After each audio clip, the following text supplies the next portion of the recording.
Good morning, everyone, and welcome to the Dare County July the 4th Board of Commissioners meeting.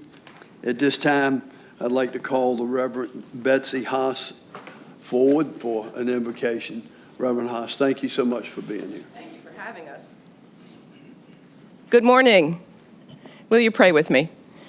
Gracious and loving God, we thank you for this opportunity to gather together as a people who are dedicated to this beautiful, beautiful place that we call Dare County.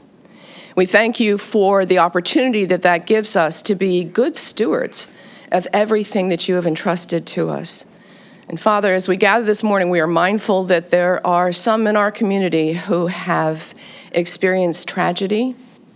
There are visitors and residents who are dealing with hard things this morning.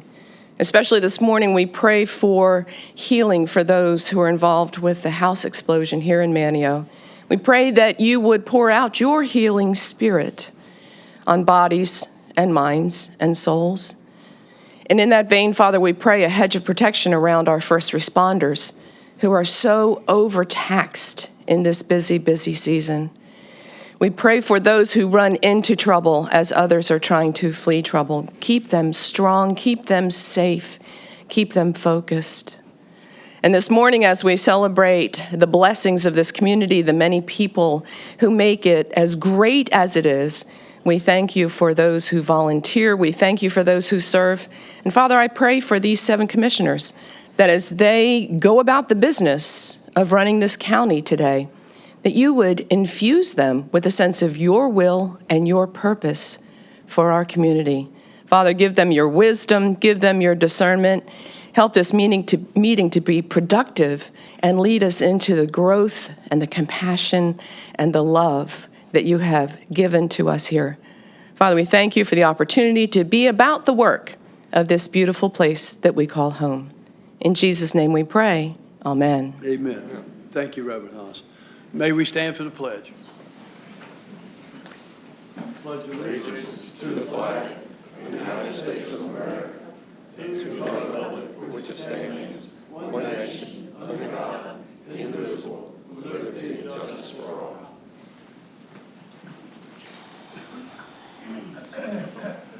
Okay, I'll turn the meeting over to the county manager. Good morning, Mr. Chairman. Item 1 on the agenda is the chairman's opening remarks. Okay, thank you, County Manager. Got a few things to cover this morning, but before we get started, there's a couple of folks I'd like to recognize that are with us today. We have the Director of the Outer Banks Forever, Brian Burhan. Brian, thank you for being here today. Brian's new on the job, and we welcome him and doing a great job for OBX Forever. We also have a Board of Education member here this morning, Justin Bateman. Justin, thank you for being here. We appreciate your presence. You all know I like to start out with a little humor. Got a little Johnny joke this morning, Commissioner. Oh, boy. Y'all look out on this one. But little Johnny asked his mother one morning, he said, you know, how are people born? So his mother said, well, Johnny, Adam and Eve made babies, and then their babies became adults, and then they made babies, and so on. So little Johnny, you know, the next day, he went to see his father the next day, and he asked his father, he said, asked him the same question. He said, Dad, he said, you know, how were people born? His dad told him, he said, well, you know, we were monkeys, and then we evolved to become They evolved and became like we are now. So little Johnny ran back to his mother and said, Mom, he said, you lied to me. His mother looked at him and said, no, Johnny. He said, your dad was talking about his side of the family. So, That's a good one. Folks, I want to take a minute this morning to talk about our fishing community and our folks that make their living on the water. First off and foremost, I want to commend this board for their efforts with respects to Bill 442. That was at the last minute, made some changes. Senator Berger, President Pro Tem, made some last minute changes and sent it over to the House to look at. And so a lot of us went to Raleigh. Commissioner Balance, who's not able to be with us today, she's out of town, excused absence. She was up there. She even had little palm cards printed. She was passing out to the legislators, you know, in opposition to, and the reasons on that poem card, 7 or 8 key points as the reasons we were opposed to HB 442. She was there for 2 days, and I was there for a couple of days, and Commissioner Creef was there for 3 of those days. And I have nothing but total positive comments to say about Commissioner Balance and Creef's efforts. We're fortunate that Commissioner Creef has personal relationships with quite a few of those legislators, and he's well respected because he knows them personally through hunting trips that they take. And he could have a personal one-on-one conversation with him, and I witnessed that firsthand, and he spoke very eloquent in support of our fishermen. And we had hundreds and hundreds of fishermen there that day, didn't we, Commissioner? I think he had 16 trucks, tractor trailers, refrigeration trucks that started at 9 o'clock that morning and circled the legislative building all day long till 4 o'clock that afternoon. You know, we thought they were going to vote Monday and they didn't. We thought they were going to vote Tuesday and they didn't. Finally, they voted on Wednesday. The House did not to move this forward. When I came home from that, witnessing the looks on these families' faces, these fishing families' faces, and the mothers sitting in that legislative building with their children in their lap, and the looks on their face of not knowing whether or not their husbands could even continue to go to work in the Sound, really touched me. I came home and I wrote a letter to the senator, and you know, he's of my party, but I'm sure when he got this letter, he wasn't too pleased with what I had to say. But I'd like to read that letter to you that I sent him on June the 30th. And it said, Dear Senator Berger, first and foremost, I hope this letter reaches your desk for thoughtful review. From one Republican to another, I'm writing to express my deep concern and disappointment over the amendments that were recently attached to HB 442 by senior Senate leadership and sent back to the House for a vote. The last-minute deal pushed through the Senate with no opportunity for those affected to speak or defend their livelihoods was unacceptable. Our democratic system, established by our forefathers, was designed to ensure that every voice in leadership could be heard, whether in support or opposition. At its core, our Constitution is built on mutual respect and, most importantly, due process. Senator, I fully understand that this issue, shrimp trawling in North Carolina inland waters, has both supporters and opponents. I also respect your position in favor of the ban and your stated concerns about bycatch in shrimp nets. However, it's important to note that regulations are already in place that significantly reduce bycatch. I would hope you would also respect my position, which is to support the constitution of responsible shrimp trawling, continuation of shrimp trawling in our inland waters. Let me be clear, I mean no disrespect, but it's undeniable that under your leadership, the Senate bypassed due process by attaching negative amendments to this bill without public debate or discussion. Senator Bobby Haney proposed 5 amendments during the session, and all were tabled without deliberation. This is not how a healthy democracy functions. Our forefathers would be disheartened by the erosion of open debate and procedural fairness. Far too often, state and federal legislative leadership sidesteps due process, which ultimately destroys the trust of the hardworking people in North Carolina. I understand you intend to revisit this issue and pursue a ban on shrimp trawling in the future. If that is in fact the case, I respectfully ask that you do so with transparency, fairness, and a willingness to hear all voices, especially those directly impacted. Thank you for taking the time to consider my concerns. I welcome the opportunity to discuss the vital issues with you. Please feel free to call me at any time at mine. I gave you my cell phone number. If you prefer, I'm willing to travel to Raleigh to meet with you in person at your convenience. Respectfully, Robert L. Bob Woodard. I did not hear back from the senator. I did hear from his staff that they appreciated the letter. But that's certainly all that I heard from that. About 3 days later, this still weighed very, very heavily on my heart.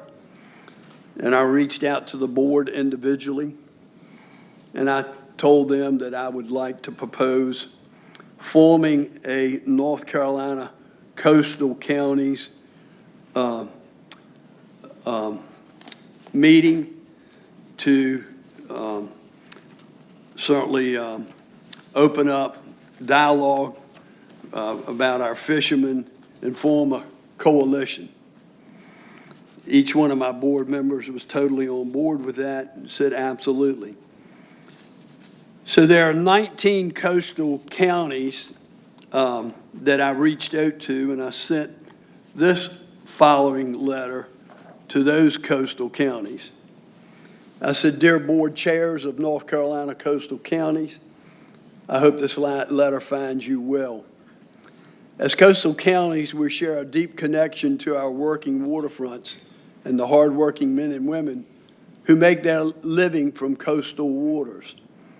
Our commercial fishing industry is not only a vital part of our economy, it's also an essential part of our heritage and our identity.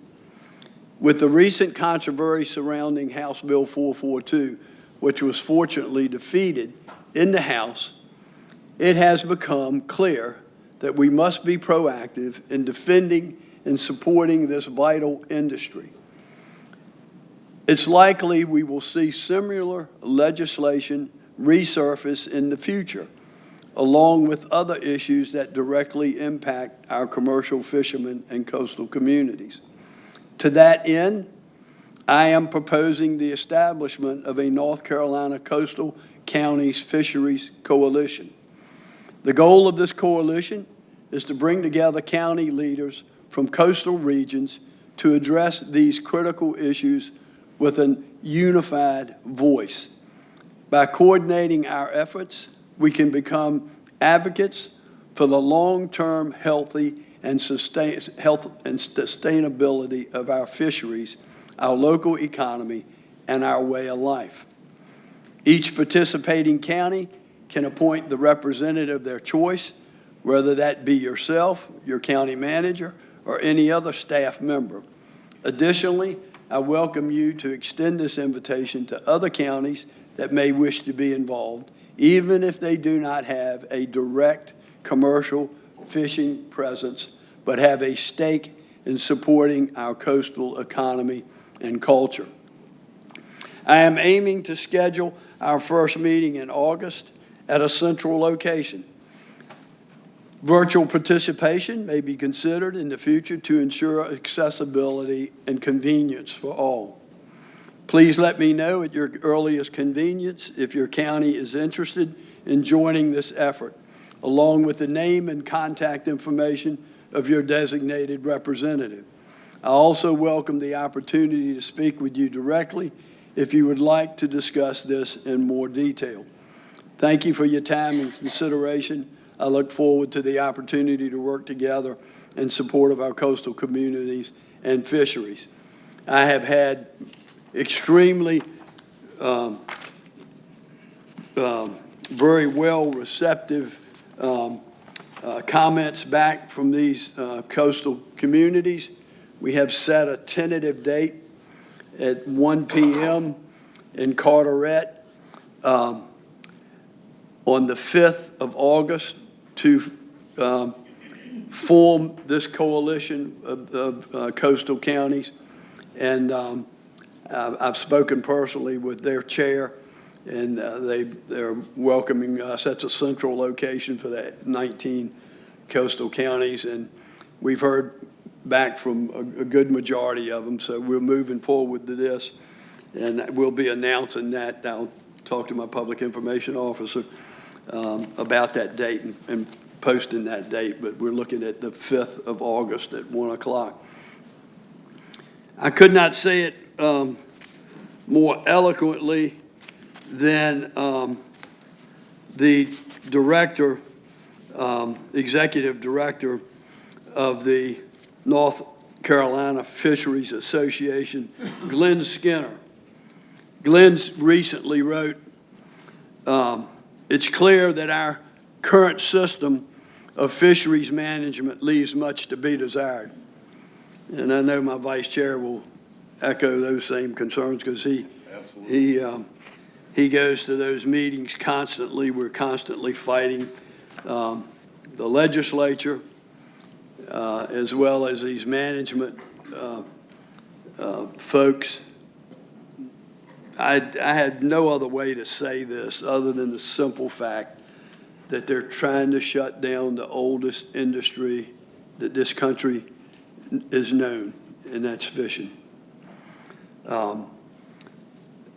It's really makes you sick to your stomach. But Glenn also said North Carolina is the most restrictive state in the nation when it comes to fisheries management. Can you believe this? California has less restrictions than us, and that's about the liberalest state that ever came down the pipe. Our coastal communities are paying the price, and the families that make a living on the waterfront are those ones that are paying the price. And it's time for us to fight back and fight back as hard as we can by forming this coalition and having one voice in Raleigh.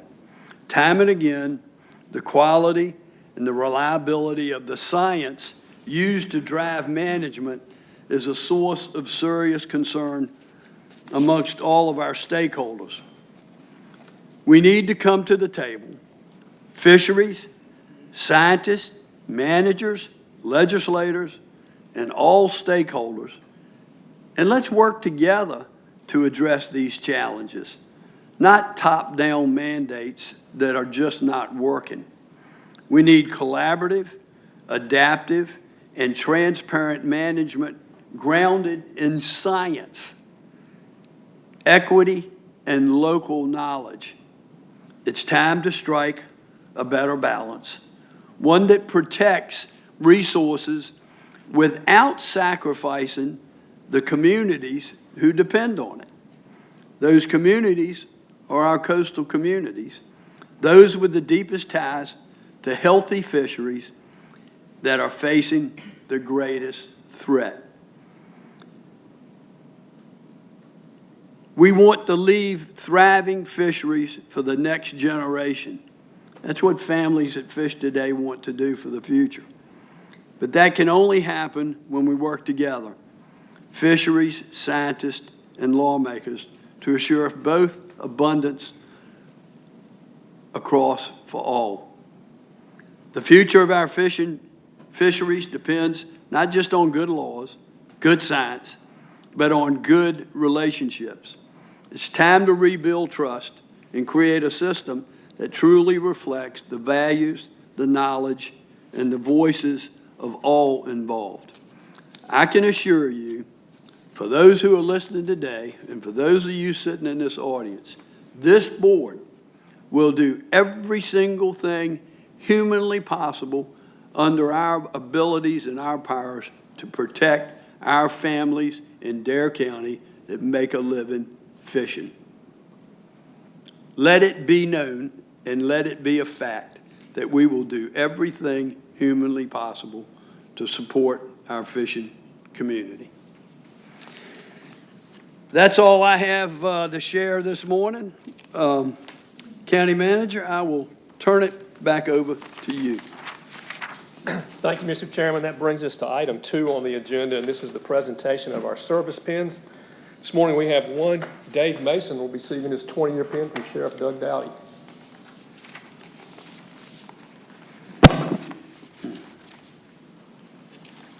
Welcome this morning, Sheriff. Good morning, Mr. Chairman, Vice Chairman, Commissioners. 2 times in a row, we the only ones coming up here, and both of them been 20-year pins. I guess we'll make it together. Yes, sir. David is, I guess I can say David's kind of like me. His dad was the sheriff over in Hyde County, and David kind of grew up in law enforcement. So David, there weren't much he could do but be a lawman. I'm sure his daddy, he had been with his daddy for a long time, and got to see what it was like and enjoyed it. So David started out in 1992 over in Hyde County, still a young man, dispatching, then doing a little bit of work, and flipped over to the jail when you could be 18 years old and work in the jail.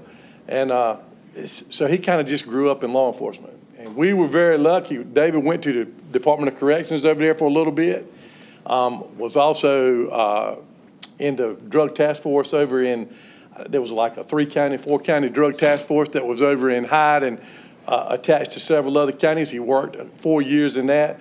So David had a vast knowledge of law enforcement and the drug world and everything else that was going on. So we were very lucky to grab David in, 20 years ago. Yes, July the 15th would have been his actual anniversary date. So missed him by 1 day being on his true anniversary. We're very, very glad that David's here. David's a very smart man. David's been promoted to lieutenant, works to all the districts, but mostly heavily over here in the Beach District and the Manio District. David comes in to see me at least once every day I'm off. Doesn't stay a long time, but checks in.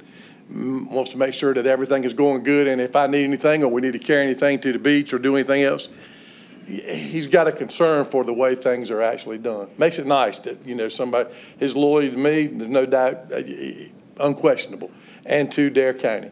When we have a lot of officers that live outside the county, especially during COVID, it makes a difference.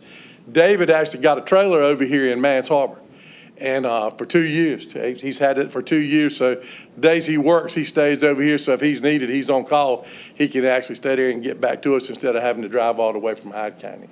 So David, we appreciate you. You're a good friend, you're a great employee. Appreciate you. He can also do a little bit of carpenter work and electrical work, so he can do a lot of things. But we appreciate it. Yes, Hope sir. You ain't got long. No, sir. We'll see what happens. I appreciate it, But we're Sheriff. glad we have you. Thank y'all very much. Thank y'all. Yes, ma'am. Hold on. Don't leave me. You gotta get your picture done, Dave. Next, we have our Employee of the Month. We're going to get caught up this month. We keep getting one behind, so this month we'll have 2. We'll have both our June and our July. First for June, if Megan Beasley would come forward for that presentation.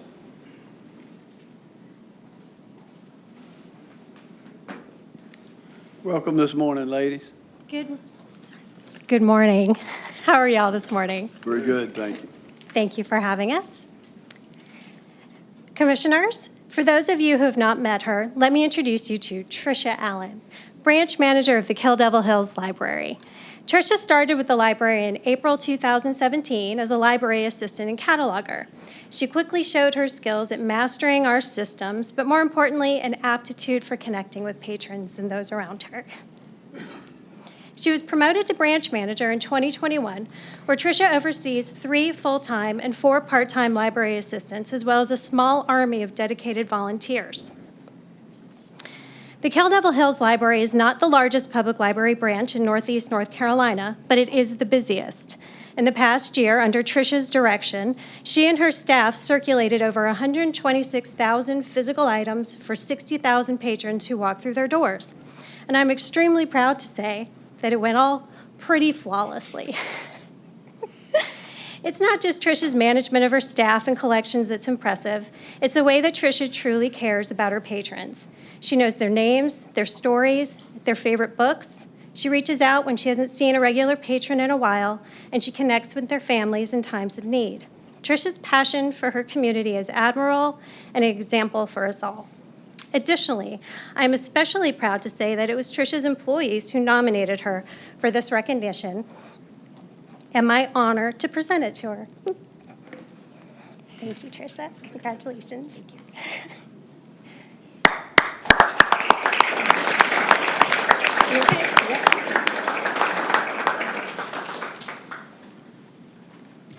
Oh, sorry. Was I supposed to hold this up? I don't know. I should have directed you. Sorry. Perfect. There we go. Thanks. Thanks.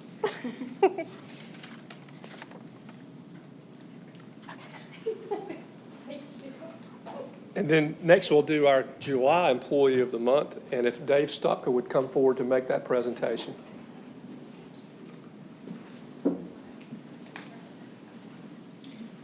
Good morning. Good morning, all. How you doing? Good morning, Chairman, Commissioners, County Manager. It's my privilege this morning to introduce our Employee of the Month for July, Gordon Price.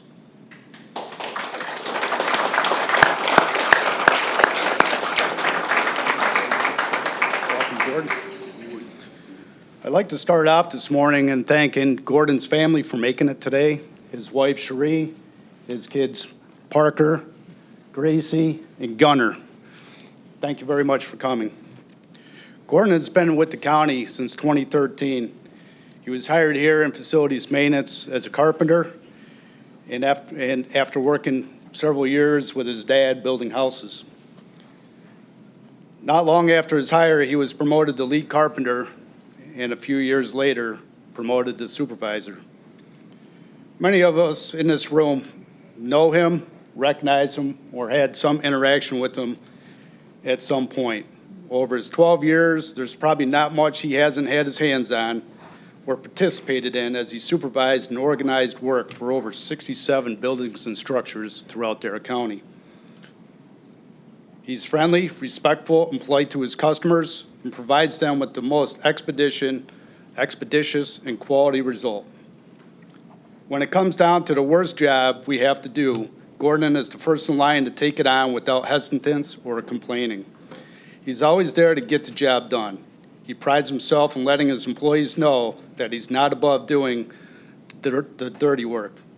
This past year, he's been involved in numerous projects and a ton of work orders, ranging from moving a picture on the wall to configuring an office space to pumping out septic tanks.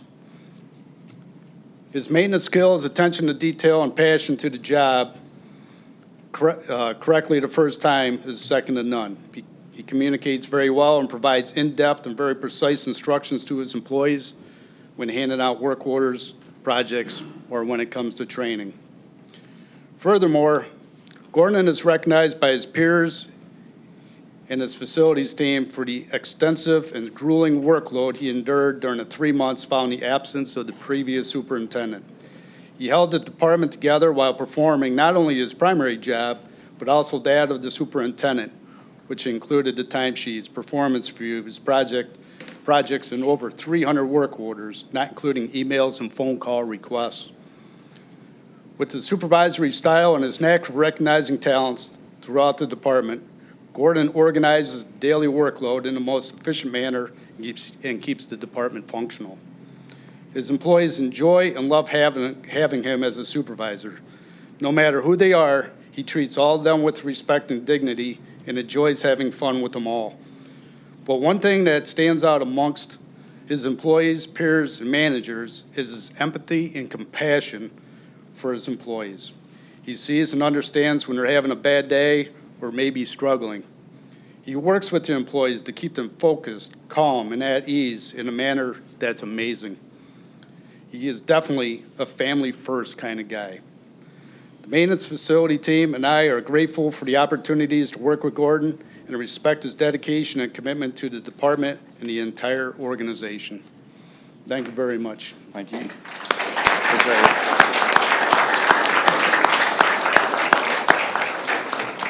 Yeah, don't forget your plaque. Thank you. I appreciate the opportunity. Before we go to the next agenda item, those of you that received an award, if you'll go right out through this door so that we can get a picture, please.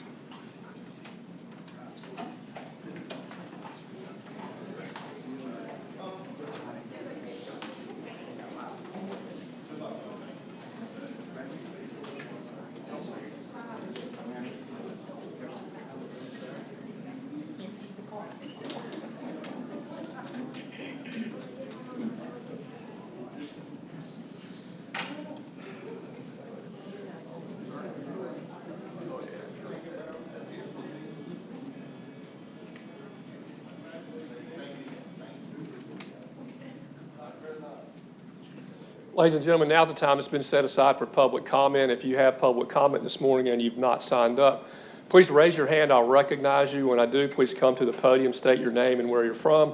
Please limit your comments to 5 minutes. There's a green light on the podium that'll come on when your time begins. There's a yellow light that'll come on when you have about a minute left.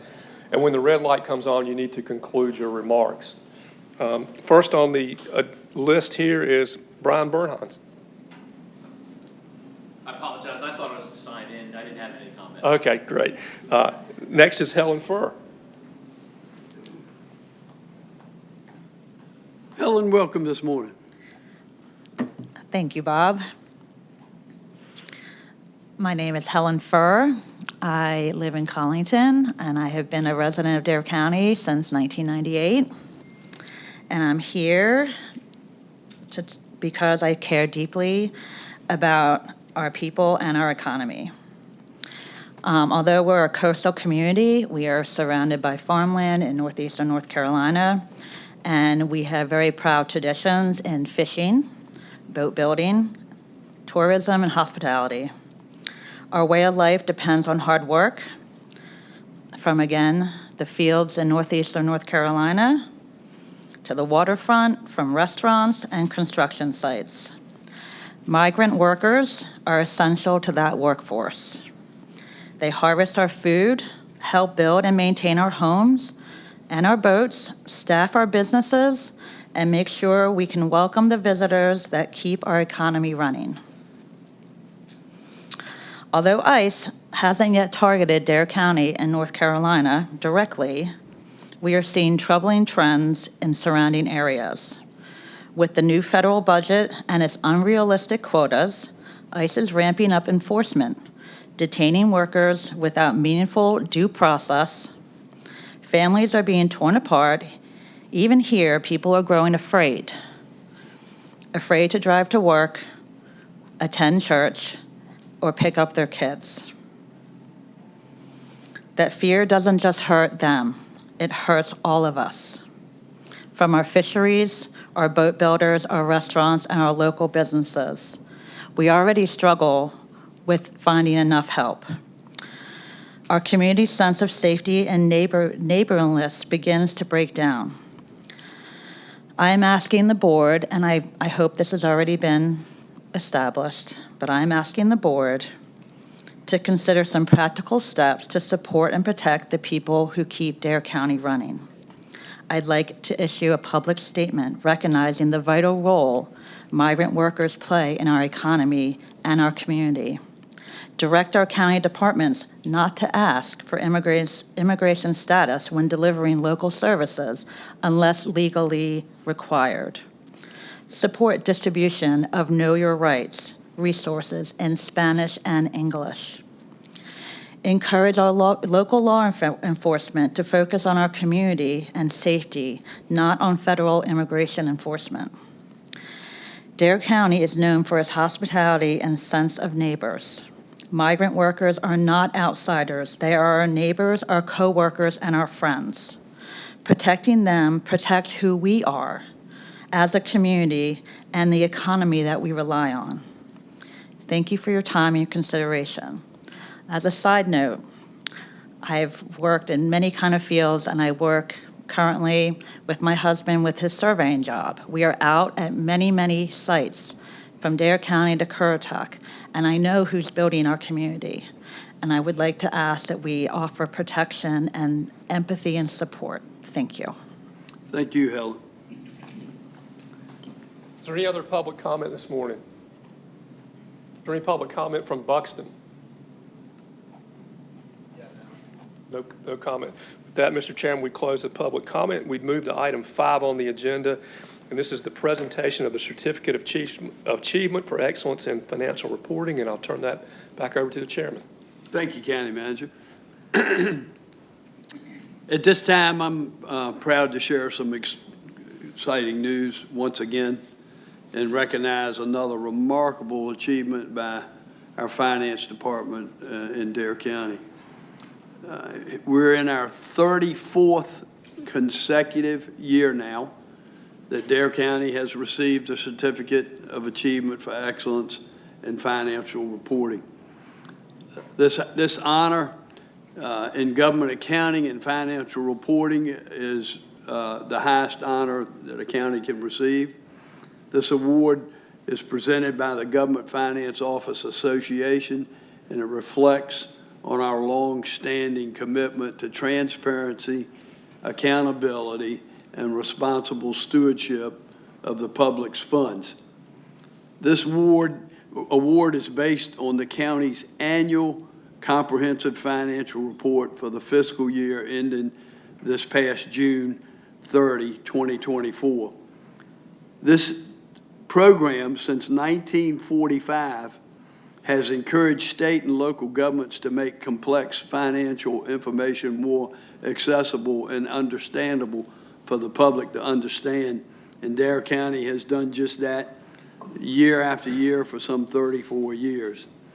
This milestone is especially meaningful as we recognize Assistant Finance Director Sally DeFosse, who's being honored today for her key role in this achievement. Many of you know that longtime Finance Director David Clausen, who retired last month after more than 3 decades of service. David was instrumental in this process and this success as well, and Sally's been right there with him every step of the way, a driving force behind the clarity and integrity of our financial reporting. From shaping our annual budget to leading the creation of our award-winning reports, Sally's leadership has been vital to Dare County's financial health and public trust. On behalf of the Dare County Board of Commissioners, Sally, congratulations and thank you, and we're grateful for you and your team for your continued commitment and excellence. If you want to review this full report, go to darenc.gov/finance. So, Sally, if you will meet me down front.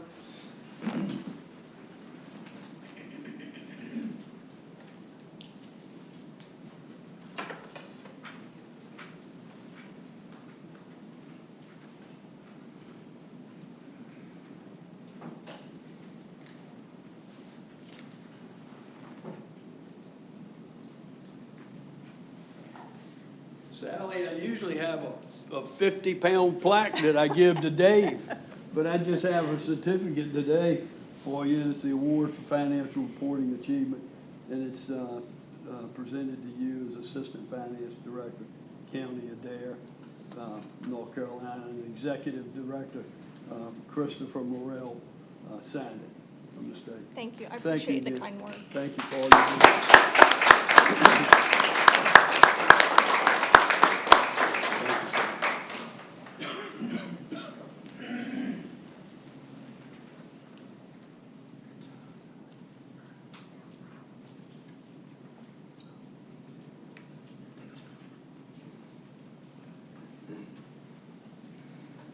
I'm not sure how many of you have had an opportunity to meet our new finance director, Matt. Matt, you got your work cut out for you, brother. I have full confidence that Matt will step up to the plate and will continue this tradition in Dare County. But once again, 34 years. 34, Matt. We're looking for 35. So, thank you again, Sally. County Manager? Sir, Mr. Chairman, if I might add to that, and I may be raining a little bit on Matt's parade later on, but we get that award and we talk about it and we talk about what a great job our finance team, but what does all that mean?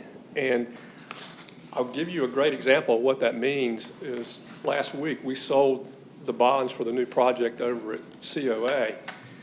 We sold those bonds. We had predicted about a 4.5% rate on those bonds. They sold at 4%. What does that mean for the county, Bobby? I'll get to there. We sold those bonds. We're a AA plus rated county. We sold our bonds at rates lower than AAA rated counties. What that did for us is on that one project alone, it saved us $200,000 or a little more in savings just on the interest cost alone there. If you take that out over the millions of dollars that we finance, then you can see what all that hard work that we talk about pays off for us. And so, again, just for some context, and I'm sure Matt was going to talk about that in a few minutes, and please still do. But again, we stand up there with no context. I want everyone to understand what a great job they do. And this award that we get each year is just one thing that shows how hard our folks in the finance department works and what a benefit that is to our taxpayers. So. Could not agree more, Bobby. I spent my career in it, and I know it doesn't happen by accident, Matt. So your team, your staff, Sally, it's really fine work. So look forward to another one next year. That brings us to item 6 on the agenda. This is a presentation from the Garage Band Charities OBX Rod and Custom. We have Michael Tillett, Richard Quidley, and Sarah Hale here to make that presentation.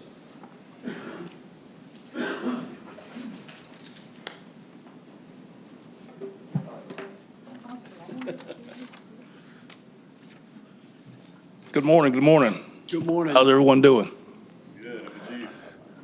I would like to first thank Bob Willard and all the commissioners for supporting this event over the last 7 years.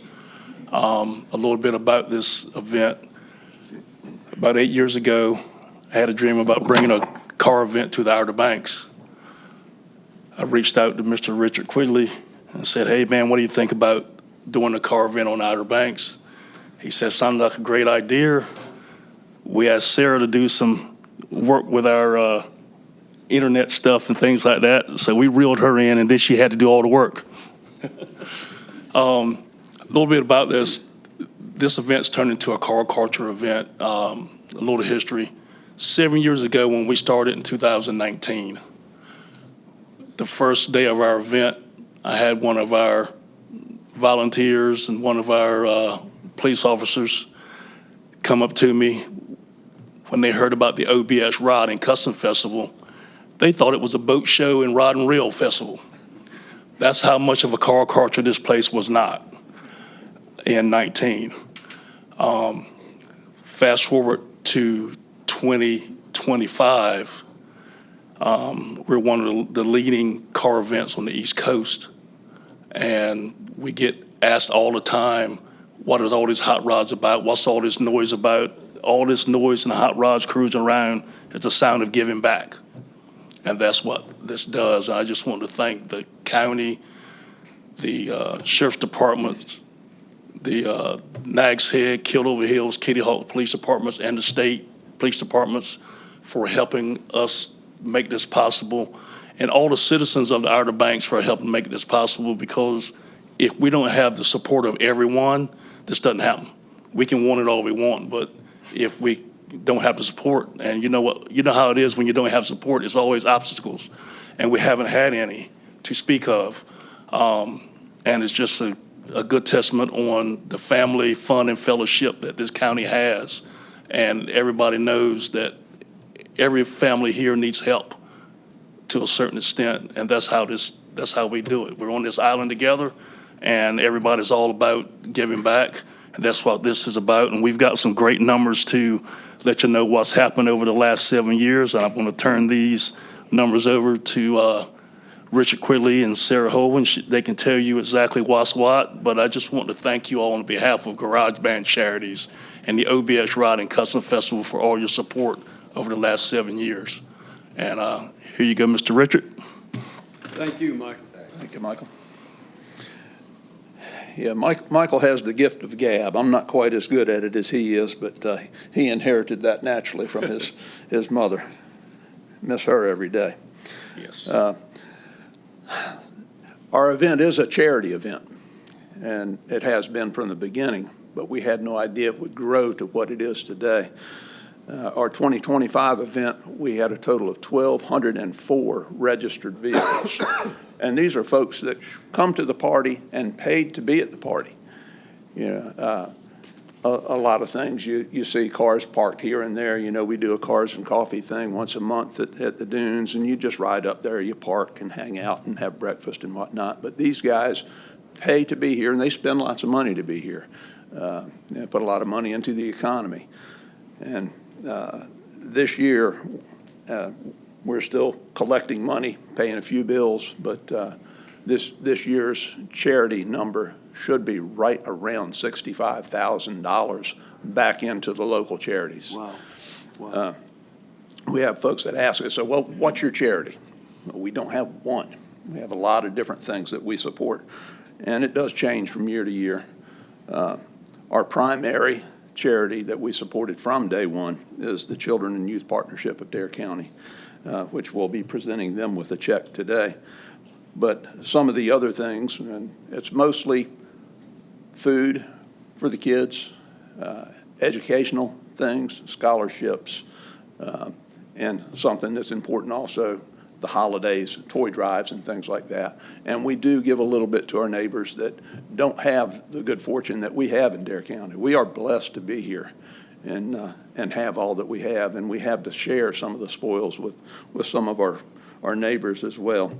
But some of the other recipients, and they haven't gotten their checks yet, we're processing all that now, but in addition to Children and Youth Partnership, Mount Olivet United Methodist Church Food Pantry, Food for Thought food program for kids at school, Hyde County Joy Fund, Hatteras United Methodist Toy Fund, Elizabeth State University Virginia Tillett Fund, Elizabeth City State Athletic Fund, Mandio Middle School Basketball Program, Lower Currituck County Food Pantry, Cookhouse Coat Drive Program,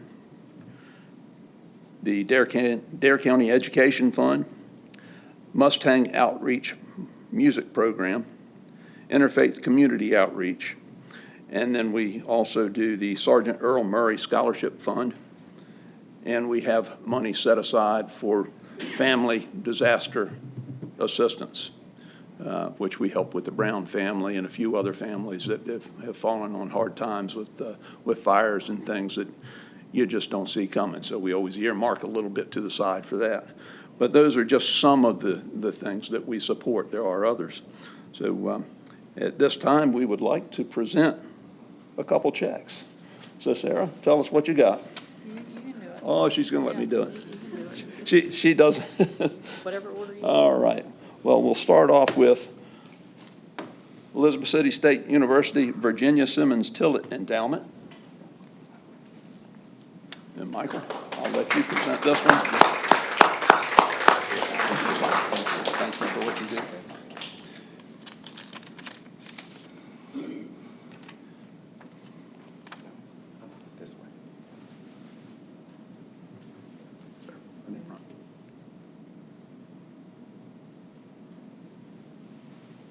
check amount on that one there, Michael.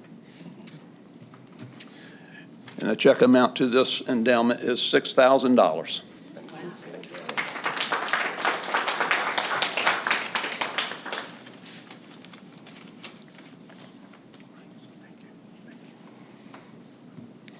All right, Elizabeth City State Athletic Department.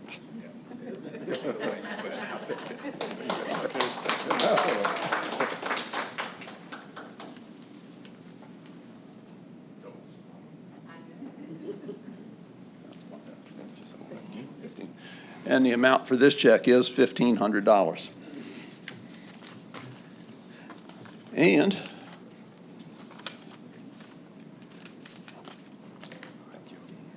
Children and Youth Partnership.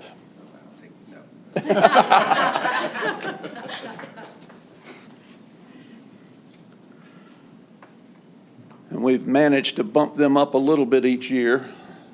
So Ms. Sarah Sampson, I'd like to present Children and Youth Partnership with this check for $30,000. Thank you.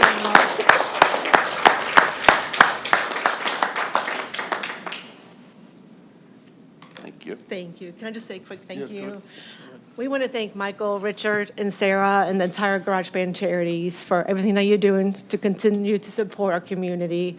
I'm speechless. This is absolutely amazing. We love being part of a OBX Ride and Custom Festival, but like we all know, it is so much more than a car show. They're giving back to our community and helping our families and children thrive. So thank you. Thank you. Wow, well done.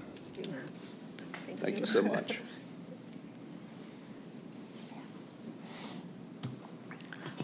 That's what the sound of horsepower does. In closing, in our first 7 years, when all is said and done this year, our total donations back to the charities in the county and surrounding areas should total just over $250,000. That's fantastic. And we're just getting started. Thank you for your time. We appreciate the opportunity to make a presentation. And if I can, on a side note, has nothing to do with this, but I'd like to thank Chairman Woodard and the board for their work on 442 and doing what we need to do. Dare County has a history of commercial fishing. We need to make sure Dare County has a future for commercial fishing. I am a native of Hatteras Island, graduate of Cape Hatteras School. I've lived in Kill Devil Hills since 82, 83. So I'm long-term Dare County, but commercial fishing is important to everybody, whether you do the fishing, eat the fish, or you're blessed by the revenue that it generates inside the county. And I truly, personally appreciate y'all taking this seriously. Thank you, Richard. Thank you. Michael, Richard, Sarah, I sat on this board when y'all first came to us, that's 7 years ago, and there was a lot of angst back then and a lot of skepticism, is this going to work?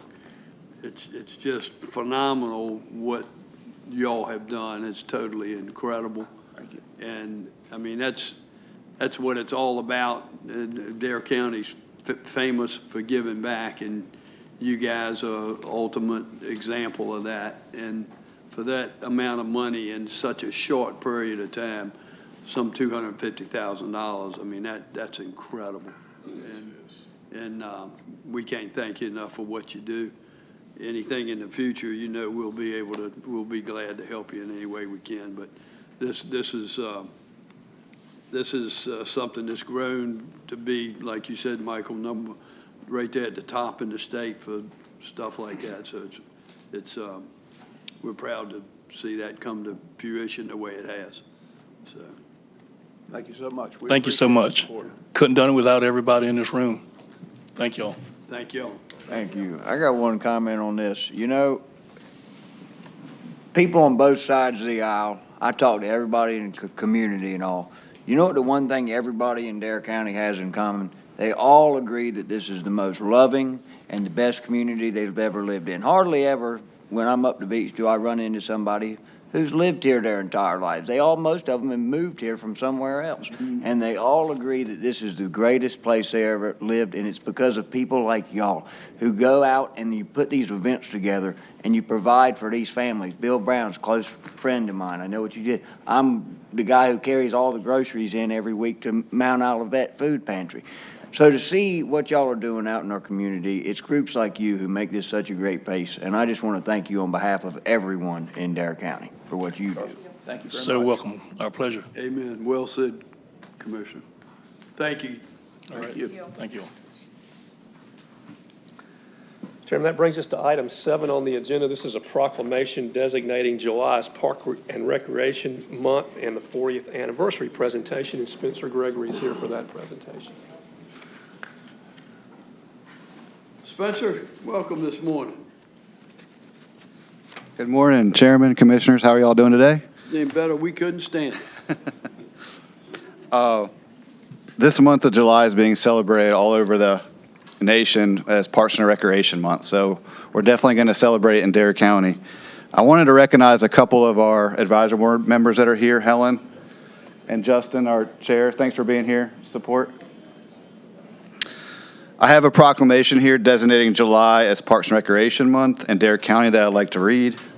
Bear with me. It's a little long, but whereas Parks and Recreation is an integral part of communities throughout this country, including Dare County, and whereas Parks and Recreation promotes health and wellness, improving the physical and mental health of people who live near parks, and whereas Parks and Recreation promotes time spent in nature, which positively impacts mental health by increasing cognitive performance and well-being and alleviating illnesses such as depression, attention deficit disorders, and Alzheimer's, and whereas Parks and Recreation encourages physical activities by providing space for popular sports, hiking trails, swimming pools, and other activities designated to promote active lifestyles.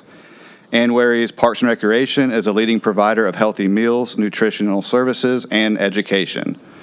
And whereas Parks and Recreation programming and education activities such as out-of-school time programming, youth sports, and environmental education are critical to child development. And whereas Parks and Recreation increases a community economic prosperity through increased property values, expansion of local tax base, increased tourism, the attraction and retention of businesses, and crime reduction. And whereas Parks and Recreation is fundamental to the environmental well-being of our community. And whereas Parks and Recreation is essential and adaptable infrastructure that makes our communities resilient in the face of natural disasters and climate change. And whereas our parks and natural recreation areas ensure the ecological beauty of our community and provide a place for children and adults to connect with nature and recreate outdoors. And whereas the U.S. House of Representatives has designated July as Parks and Recreation Month. And whereas Dare County recognizes the benefit derived from Parks and Recreation resources. Now, therefore, be it resolved by Dare County Board of Commissioners that July is recognized as Parks and Recreation Month in Dare County. Thank you, Spencer. Pleasure of the board this morning. Okay, there's a motion on the floor to approve this as presented. Is there a second? Second. Seconded by Commissioner Burris. Those in favor of the motion signify by saying aye. Aye. Opposed, like sign. Motion carries unanimous. I also want to, you're welcome. I want to remind everybody of our big event Friday, Family Fun in the Park Block Party. Dare County invites residents, visitors, property owners, and throughout the community to attend Dare County Parks and Rec's second annual Family Fun in the Park Block Party on Friday, July 18th from 5 to 8 p.m. The block party event will take place in a loop along Mustian Street and through Aviation Park in Kill Devil Hills. This free event will feature a cookout, water slide, games, scavenger hunts, work vehicle displays, among other activities. Many county departments have been busy getting ready for this event. Dare County Library, Dare County Water Department, Town of Kill Devil Hills, Dare County EMS, Kill Devil Hills Fire Department, Sheriff's Office, Dare County Transportation, Dare County Emergency Management, and of course, Dare County Parks and Recreation and their staff over at Kill Devil Hills. Charlotte and her staff have done a tremendous job getting ready, so we hope to see you guys out there. Friday at the block party. I'll be on the grill, so cooking the hot dogs. So hope to see you guys there. And also, we're going to be celebrating the department's 40th anniversary of Parks and Recreation in 1985, 2025. And Vonnie Westcott put together a little slideshow for you guys over the last 40 years. Some of y'all's faces might even be in there from a long time ago. So I haven't seen it myself, so Matt.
Just want to thank you guys for all your support over the years.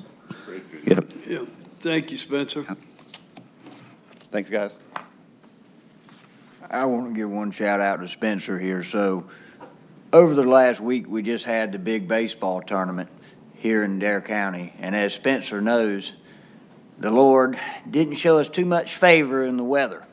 Thursday was a flash flood in Manio like I haven't seen in a long time. I had a foot of water standing in my parking lot on this end, and I heard it was worse up at the north end.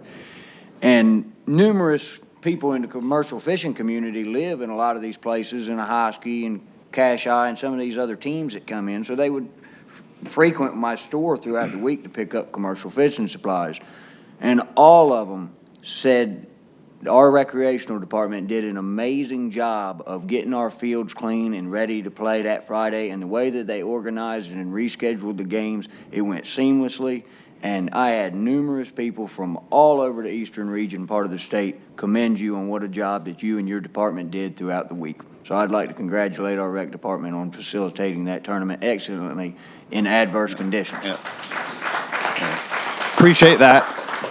Our staff did just an unbelievable job. I mean, They did. unbelievable. So kudos to everyone that took part, and also the Dare County Baseball League. Yeah. They did a tremendous job putting the tournament on, all the volunteers. It was really a group effort, so it was tremendous. So thanks, guys. Yeah, thank you. That brings us to item 8 on the agenda. General Weinert's here to present a Dare County Older Adult Senior Games presentation. Good morning. Good morning. I'm not alone. Like he said, my name is Jenna Weinert, and I'm the Dare County Senior Games Coordinator. And I just want to say that our county's recreation services are not just for the young, and you'll see this in a minute. Along with Laura Lewis, my co-coordinator, and our steering committee back there, we just want to say a big thank you for your support as the Board of Commissioners for this program. And I want to give a brief overview and some stats of senior games, but before that, we have a short video. It's shorter than that, but just to get you in the spirit of this senior game.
That's just a little taste. So for a bit of history, the Senior Games originated in Raleigh 40 years ago. 40 is the magic number, I guess, today, with a mission to create an opportunity for 50 and older to continue healthy lifestyles with friendly competition and camaraderie.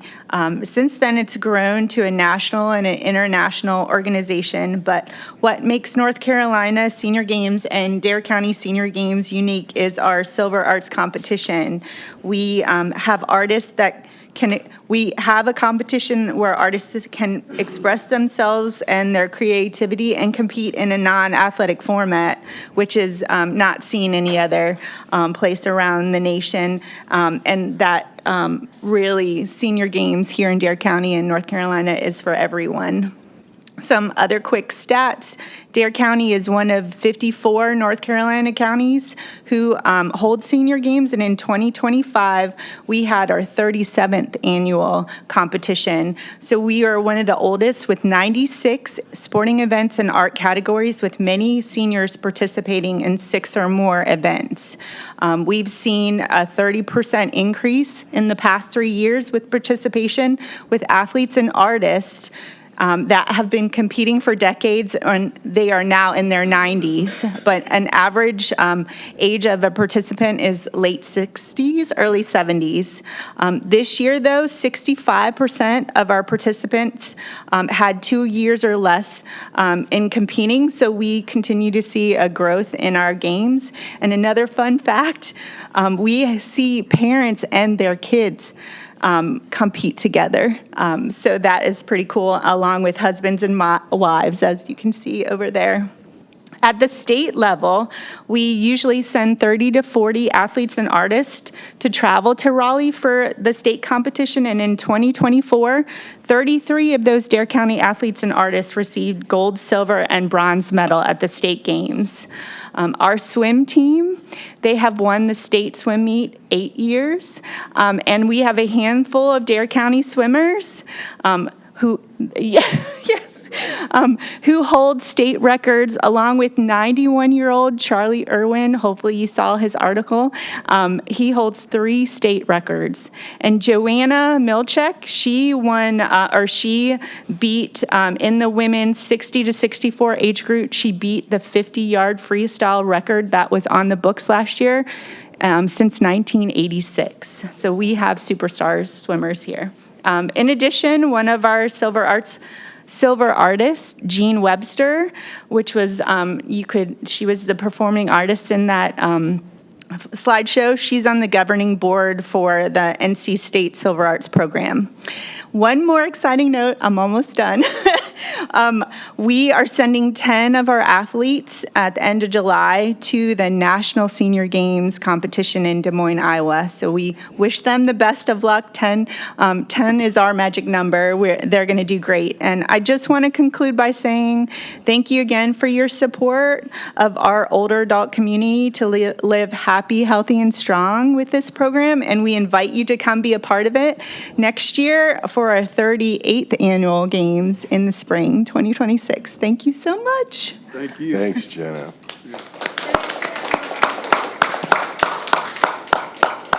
Mary, next year you and we're going to be the relay swim team and challenge them. Yeah.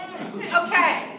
I'm for it. I accept it. They'll kill us. But we'll have fun. That's right. It's all about the fun. Chairman, that brings us to item 9 on the agenda, and this is the presentation of the capital improvement plan. I'm going to sort of take you through this at 30,000 feet, and then Matt's going to come forward and he'll go through a slideshow with you to give you more detail, and then at the end of Matt's presentation, we'll answer any questions that you have and see where we go. Just to give you some context, some of you may not have done a capital improvement plan before, but we do the capital improvement plan every year. And so everything we do this year that's out more than a year, we're going to revisit again next year because we do it every year and we do it out on a 5-year increment. This year, the old CIP, if you look in the back of your slide deck there's a big spreadsheet. The last couple of pages is a long spreadsheet. And you don't have to look at it right this second, but that is the capital improvement plan. And you'll see all the things on it that are in that plan. And everything in there, except the ones that have the little X's on the left-hand side, are things that you approved in previous capital plans. So in that plan, there's 17 new items that came up as requests for this year in this budget cycle.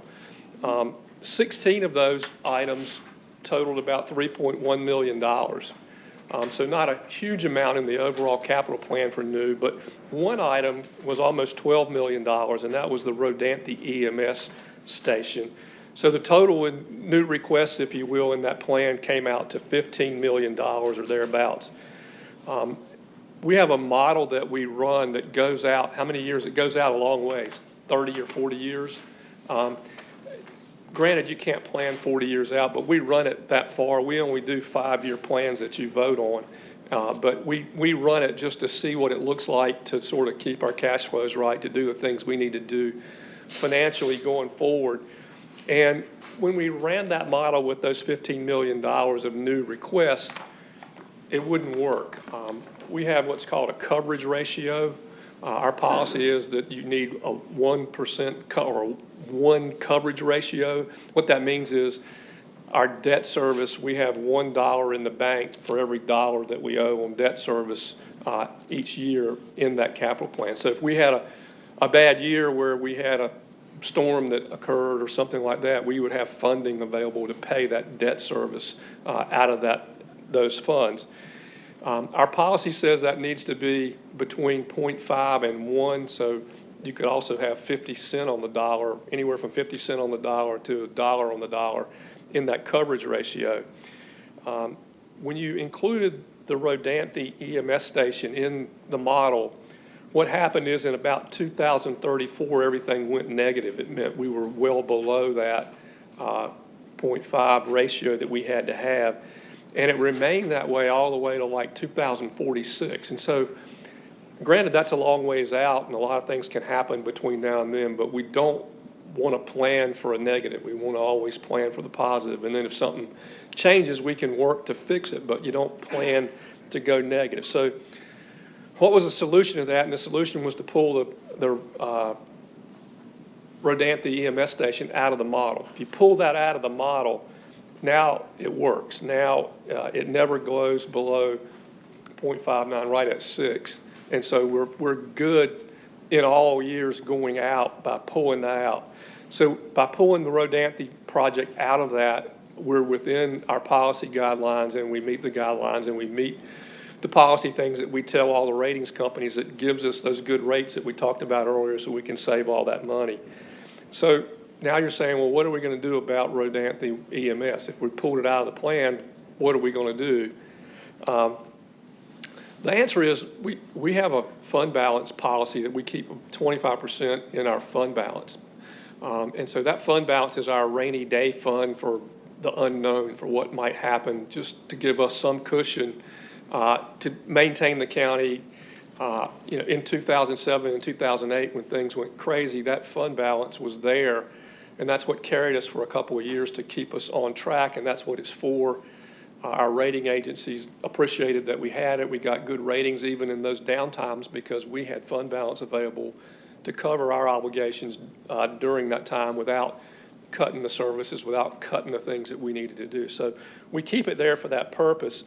On top of that fund balance, because of the great growth that we had in during the COVID months, we have about $10 million in excess above that 25 that's not designated for anything. In addition to that, we have another about $10 million that we had set aside for housing that we don't now have a housing plan for. So that $10 million is there as well. And we have about another $1.4 million or thereabouts that we've earned in interest on those dollars, on those housing dollars. And so we have about $21.4 million in funds above and beyond the 25% fund balance policy. So what we're suggesting and what we're going to recommend to you is we do need to do the Rodanthe EMS station, and we would propose that we would take $12 million out of that $21 million to do that. That'd leave us about $9.5 million in cash above and beyond our fund balance that is not designated. That would be our safety net. That would be funds for some other purpose. That would be funds to cover some projection that didn't turn out the way we projected it. We don't know what the economy is going to do. We don't know what's going to happen over the next few years.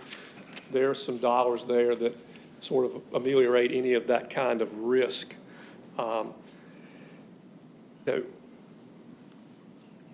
We also have the opportunity, we won't use that money for the Rodanthe station until fiscal year 27. So we're going to come back again next year and look at this capital improvement plan again. And if things have changed and we don't want to build that EMS station, we want to save that money if we need to or whatever, then we have another opportunity to look at it and do it. So there's a lot of things built into this to, again, cover us for any risk that we might have. Matt will talk to you a little about interest rates. We've been conservative about how we've projected things. Our forward-looking is very conservative. So again, some more ways to try to mitigate some of that risk. You'll look at that plan, and there's a lot of things in there. There's some big stuff and some little stuff, but because it's become a topic and we've talked about it a lot, and it's going to come up at our next board meeting. There's about $1.5 million in the plan for some shows here. Some is out further than 5 years. It doesn't show here, but there's $1.5 million allocated to Parks and Rec programs out of that fund. Spencer gave me a list of all the things that Parks and Rec needed, from painting a dugout to repairing a floor to whatever. There was lots of things in that. That list was right at $1.5 million, and we were able to work all of those things into the CIP so that we can get those things done, and we can get them on the timeline that Spencer sent to us. He sent me a sort of a priority list and when and how we needed to do it, and we're going to be able to do that as well. Since our CIP, with the things that I've just told you, the Capital Improvement Committee met, and we spent a couple of hours going through this and going through it in some detail, talking about all the finances, talking about all the risks and so on. And at the end of that, the Capital Improvement Committee voted to recommend this capital improvement plan to you. And so they recommend it going forward. Since the Capital Improvement Committee met, a couple things have happened, and on that same spreadsheet you look, you'll see something colored in green down at the bottom. There's 3 things there, and they're all related to our communication system. Since we approved the capital improvement, since the Capital Improvement Committee approved the capital improvement plan, the Viper folks came to us. Viper is the Highway Patrol operated system that runs our communications throughout the county. We connect on to Viper, and Viper has the towers and the dishes and sort of manages and runs our communications. That system is approaching 20 years old, and they're getting ready to replace all that, which means that our stuff is not compatible with that, and we would then not be able to continue using Viper if we didn't do something. That number came up late because while we knew Viper was going to change, they had told us a while back it was coming. They couldn't quantify it. We had no idea what that meant. They couldn't tell us what we needed. They couldn't tell us how to do it well. Since the CIP committee met, we finally got that number, and that's the big number that you see in there, that $2.8 million. The other 2 numbers are communication related too. They're Motorola numbers, and those are things that we have to do, one, to be compatible with Viper as well, and the other is Motorola, they get to year end and they say, if you'll renew now instead of waiting and doing it next year, then we can give you a big discount. And what we've done is we've taken that big discount and put that into the CIP. So that threw the CIP off by about $2.7 million, and we had to figure out, okay, now what are we going to do? We had a CIP that balanced. How do we now balance it? And as we look through, we're planning to replace the helicopter. It doesn't show on that because it's more than 5 years out, but we were planning to place the helicopter in 2033. That's the time that we had sort of designated. There's no magic in that. That was just how we did it when we bought the helicopter. That's what our planning horizon was. But if you move that helicopter out to 2035, then it rearranges all the numbers in the model. It makes cash available earlier in the model, and as a result, those coverage ratios work yet again because we don't have to spend the money as quickly as we would have otherwise. And so, Bobby, do we think, and I'm looking at Matt too, clearly this was a surprise for you guys, as it is for us. And again, this is a hard question to answer. It's a little bit of what you don't know, you don't know. But do we see any other areas in terms of capital, and I'm going to call it obligation because it feels like this is almost a non-negotiable obligation that we have that might come up that we simply can't see around the corner right now? This is a communication system, state mandated, tied in with the Sheriff's Department. Most everything else is within our discretion and decision. I'm wondering, are there any more potential areas of surprise to the scale that we're looking at here? This is a big number. I would say not a surprise. I mean, everything that we can think of, from chiller replacements to roof replacements to siding replacements to things that are big ticket dollars that you can't avoid. But again, those are in there. Those are, and they're part of our control. Right, and so this was not. So no, I don't know of anything that's out there coming that they haven't, that they've told us is coming, but they haven't put a number on yet that we know about. And so the answer to that question is no. There's nothing mandated like that coming that I know about and that I'm aware of. And I'm looking at areas, not so much a dollar or an item, but is there any category that is outside what you feel like is our direct control that a third party could say, oh, by the way, Matt, you guys need to cough up $2 million because it's, North Carolina standards imposition and you need to comply? We don't know what's coming with FEMA, for example. We have a storm and we don't get FEMA reimbursement and FEMA involvement, then debris becomes our problem. Yeah, that's not what I'm talking about. I'm talking about just like this. No, sir. This out of the blue, $3 million of new telecommunications equipment, and we have no choice. Like software programs or updates or? We do our software in 3-year tranches or 5-year tranches, and we're up to date on all of those things, or if we're not, then they're in the plan already to do them at the appropriate time. Now, I can't tell you that we're very much dependent, say, on Munis. Munis is our financial software package.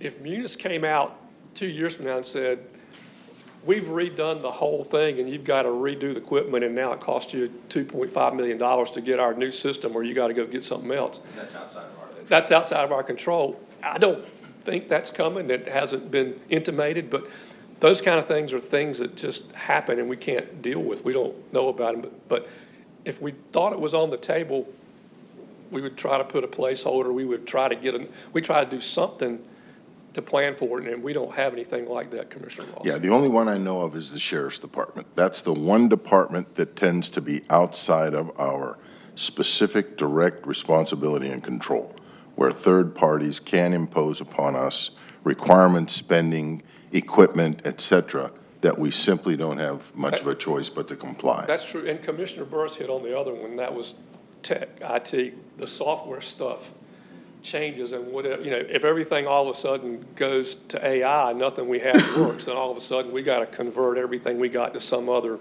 way of doing things, and who knows? So there again, that's out of our control.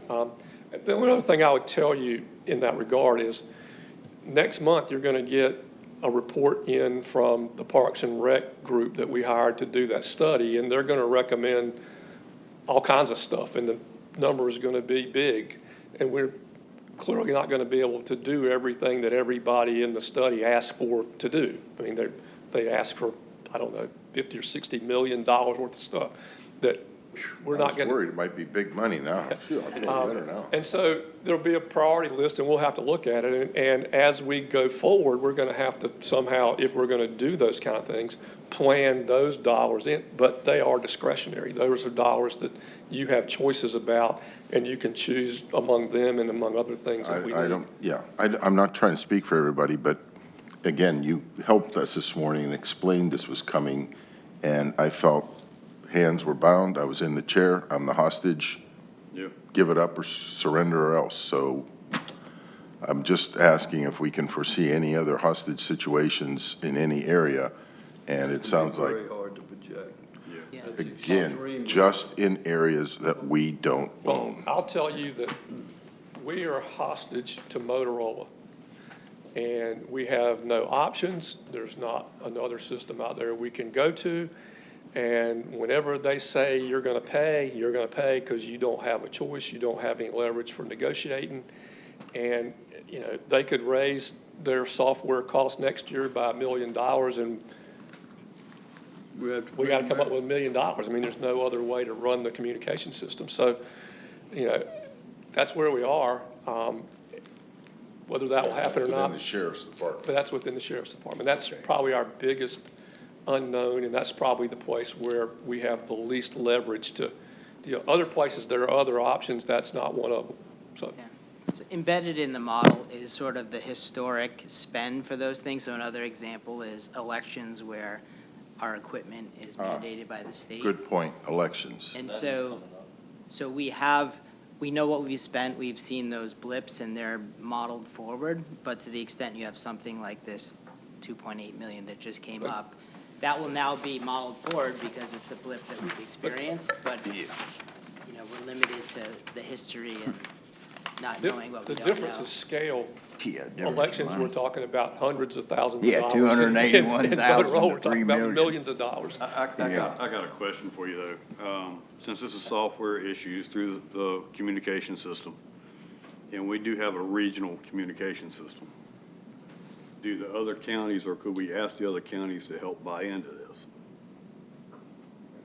So we don't have, we have a regional E911. We don't have. That's not what this is. So the answer is no. The answer is the deal that we made back when we built the new EOC is we consolidated to do the E911 dispatch for Hyde and Terrell counties. Right.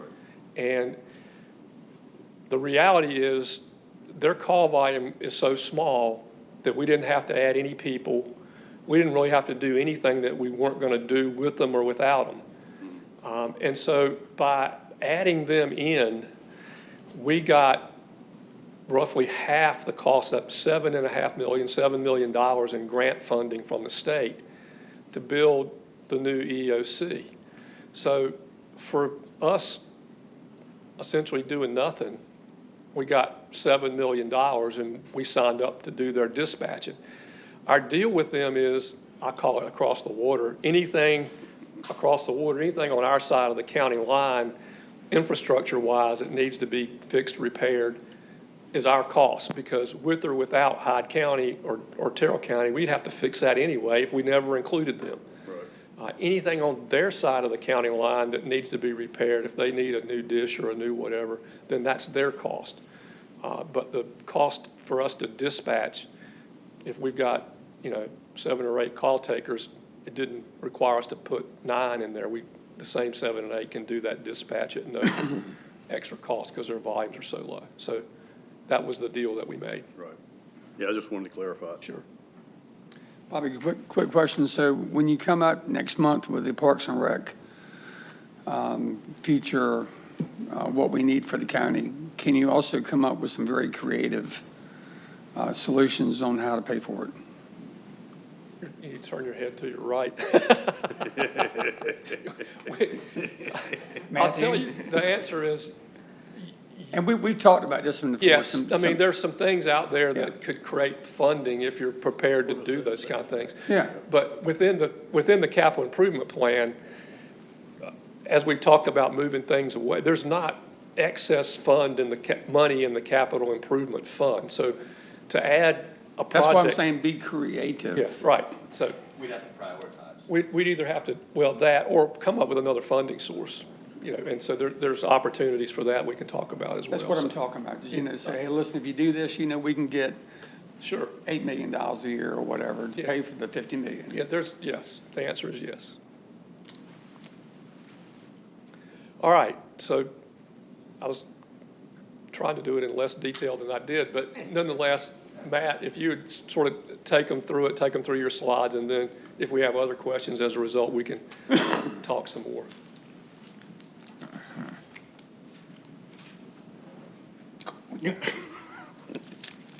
Sure.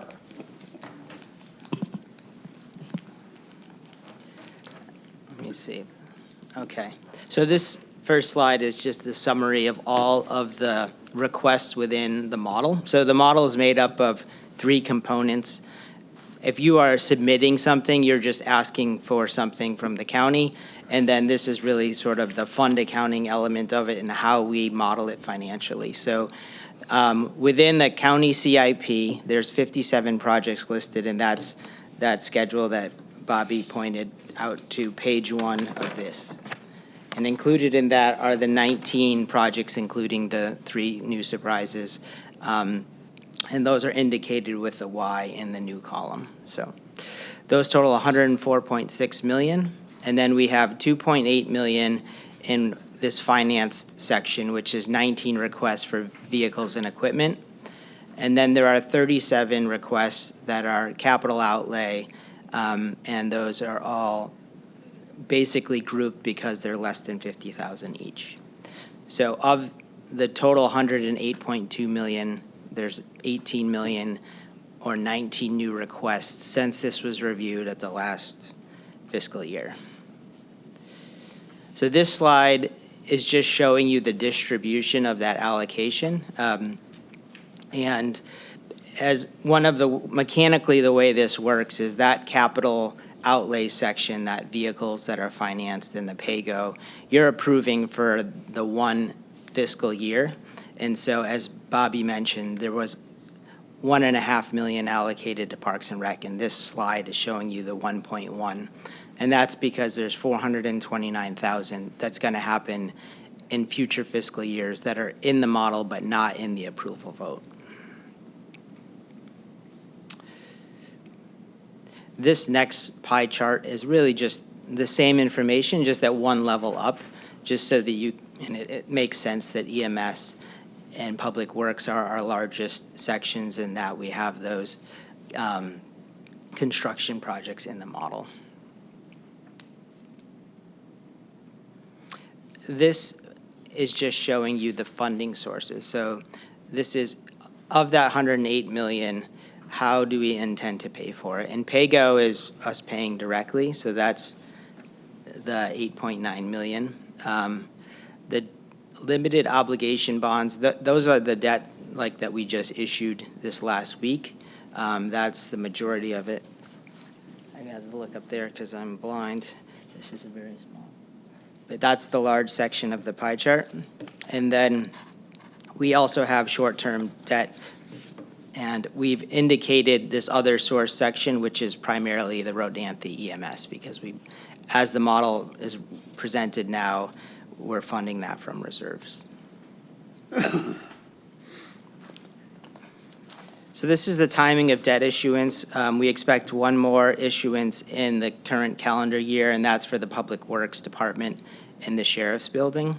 And then depending on the timing of construction, we'll do either 1 or 2 issuances in '26 for the Buxton Public Works replacement and the Nags Head EMS. And so, as we mentioned, Rodanthe is currently represented as being paid from reserves, but we'll revisit that in next year's CIP. This slide just is the comparative coverage. So as Bobby mentioned, our target is a 1% coverage of debt service with 0.5 as the floor. And you can see that this red area to the right is if we were to finance Rodanthe now in the model, we would go below that 0.5%. Mathematically, the debt is around 17 million total cost, and that's the difference between the two. So we really, in the current model, the debt service kind of peaks in 29, and then over time it gets smaller. So we get capacity in the later years. It's really just a function of the timing of issuance. This slide is just some of the highlights that are in the large 11 by 17 detailed list. So in 26 major projects are the radio replacement and the communication system that Bobby mentioned. And then there's 2.4 million for EMS, which includes 30 cardiac monitors, 10 AEDs, and 28 Lucas machines. In 27, we have an $800,000 cell replacement in the landfill. 28, we have the helicopter replacement, which is roughly engine replacement of 1.8 million. One of the other things that informed the timing of the helicopter was not just the model itself, but we are replacing these engines in 28. We will have debt on those engines, and so we don't want to sell the helicopter while we're still paying off the engines. So, so the 2035 makes sense in a couple of ways. There's 1.1 million for a compactor, and then repairs to the Collins walkway in 28. 29 has the HVAC replacement for the Health and Human Services, and this is in that model that Bobby referenced. We have a model that is for all the roofs, for all the HVAC systems in all the buildings. And so those are informed by if we were to replace one today, what that expense was, and then we are basically growing that cost over some inflation assumption. So every time we make a replacement, we update that model so that it reflects what we actually anticipate the cost to be. And you can also see that we have some planned IT and audiovisual work in 29. And then in 30, we have another HVAC replacement. Matt, everything on this page is being done with short-term debt or pay-go? The long-term limited obligation bonds are strictly public works? Yeah. Both in Buxton and the main facility here in Roanoke Island? Okay. Yep. Bobby, refresh me on that construction cost on cell 6. That seems awful high in the landfill. We got the land. What are we doing out there to construct the cell for some $800,000? I would think it would just be 2 berms because you're adding on to the other side. Yeah. You would think and hope that it was that simple, but it's not. I don't know if I can give you the detail, but those numbers are bid numbers or numbers that are given to us by our engineers as we build cells. If we're building in between cells, as you just described, right, then that's cheaper because you're building less. If you have to build a whole new cell, it's more. I'll have to find out. I don't know whether this is, I think this is a fill-in cell, but I think that's the right number that was given by the engineer. If you're asking me why does it cost that much, that's the same question that Commissioner Ross asks me every time we do a project. Why does it cost so much? And that's. Yeah, I know it's been a while since we did one, but yeah, I don't remember being that one for some reason just struck me as being high. Just curiosity. I'll check on it and let you know. I got a question, maybe you can answer it for me. So like all this new equipment, the off-road dump trucks, on-road dump trucks, dozers, excavator, and this new $1.1 million compactor, am I right? Is that the same compactor that we just had to put a new engine in the other one? What year is that for that compactor? Does it say? 2028. 2028. Because didn't we just approve funds like back in December? Yeah, we just put a new January? engine in the compactor. Yes. And I don't know. I'll have to look. So now and they see. Do you need a have that? new compactor? I don't have it. But they just got one with a brand new engine? We've got it in our model, I could pull out the details to, Okay. And do we sell our used equipment? yes. Okay. If it's got any And value. does that, yeah, okay, and does that roll back into this Yes. fund? Okay. Well, it goes into our revenue pot, whether you all choose to put it back in the capital improvement fund or whether But we it goes put it in into the the general fund. contingency general, is that what It goes back in into? the general fund, yep. Okay. I was just wondering. All right, I'll pull up the request here and I can. Okay.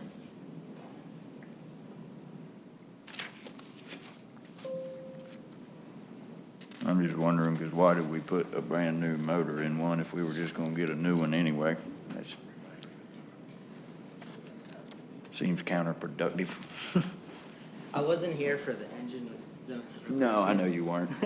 That's okay. I'll move your hat. So it says, we do hope to trade our existing one in or sell it outright to help with the cost of the new one. So this is the quote itself.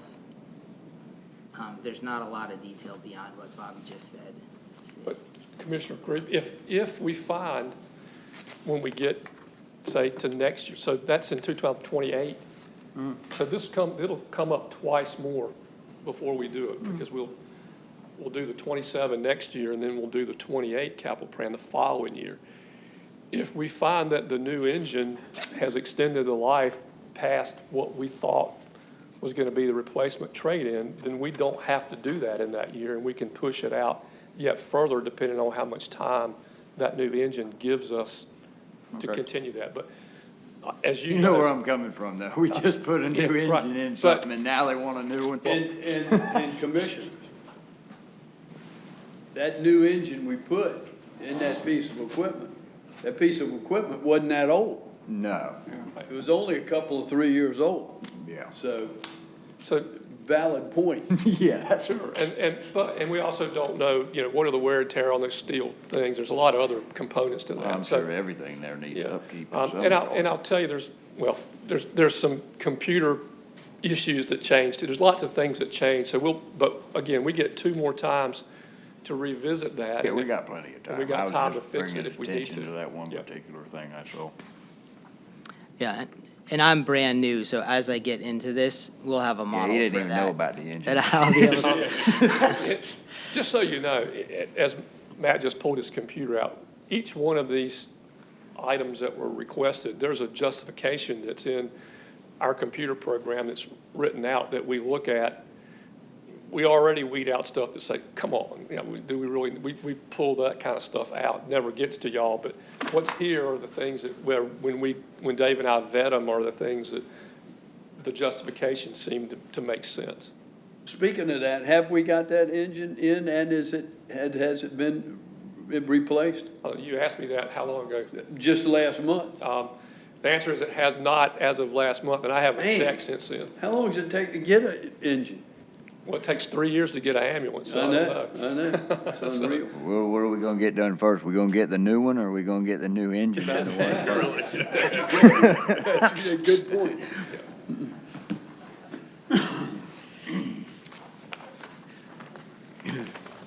Go ahead, Matt. All right, you got it. Are you still going? Put it in something else. All right, so these are the assumptions in the model. So we use a 4% interest rate and a 3-year term for all the vehicles and equipment. And so that goes out that 30-year period, and we assume a replacement based on what we have spent historically.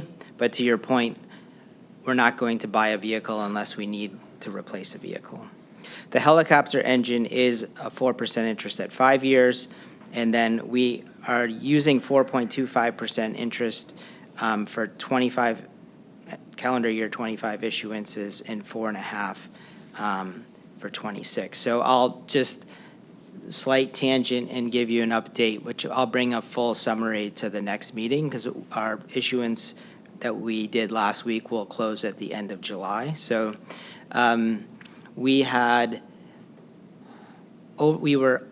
Onslow County went to market the day before us, so we had a good benchmark, and so we went to market We are one tier above them, so we went to market with more aggressive spreads than they had concluded the previous day.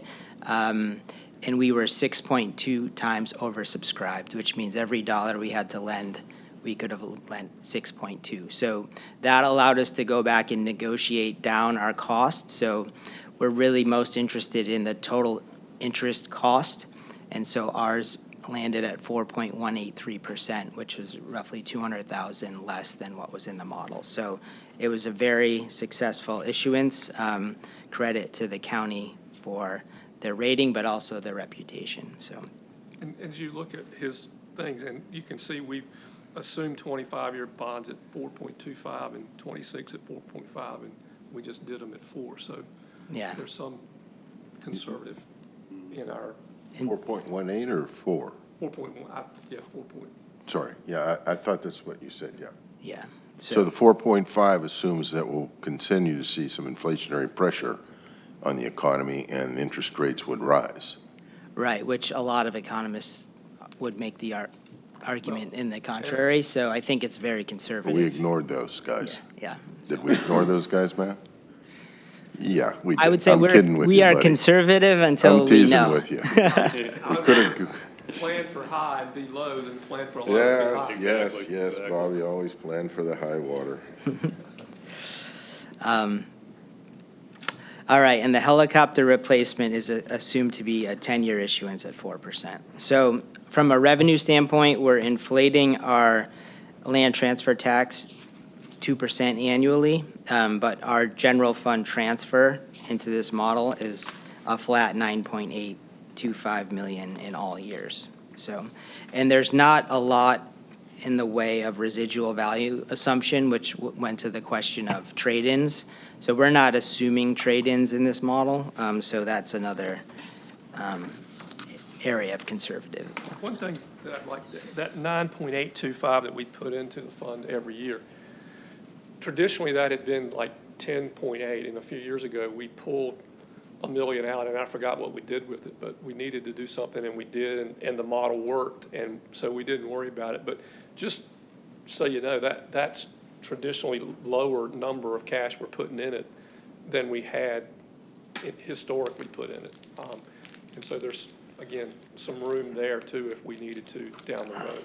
And we'll know a lot more as the current fiscal year comes to a close in September and we embark on the 26th fiscal year, how revenues are coming on land transfer, property, ad valorem, et cetera, so that we can look at the 9.8, since that's a discretionary funding. Sort of the same thing.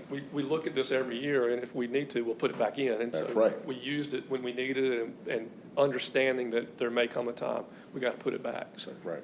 Yeah, I mean, are we looking okay on projected revenue for this fiscal year as far as, I mean, I know we just did that big tax decrease to go in revenue neutral, a little bit of a gamble. I mean, are our revenues up compared to last year on our?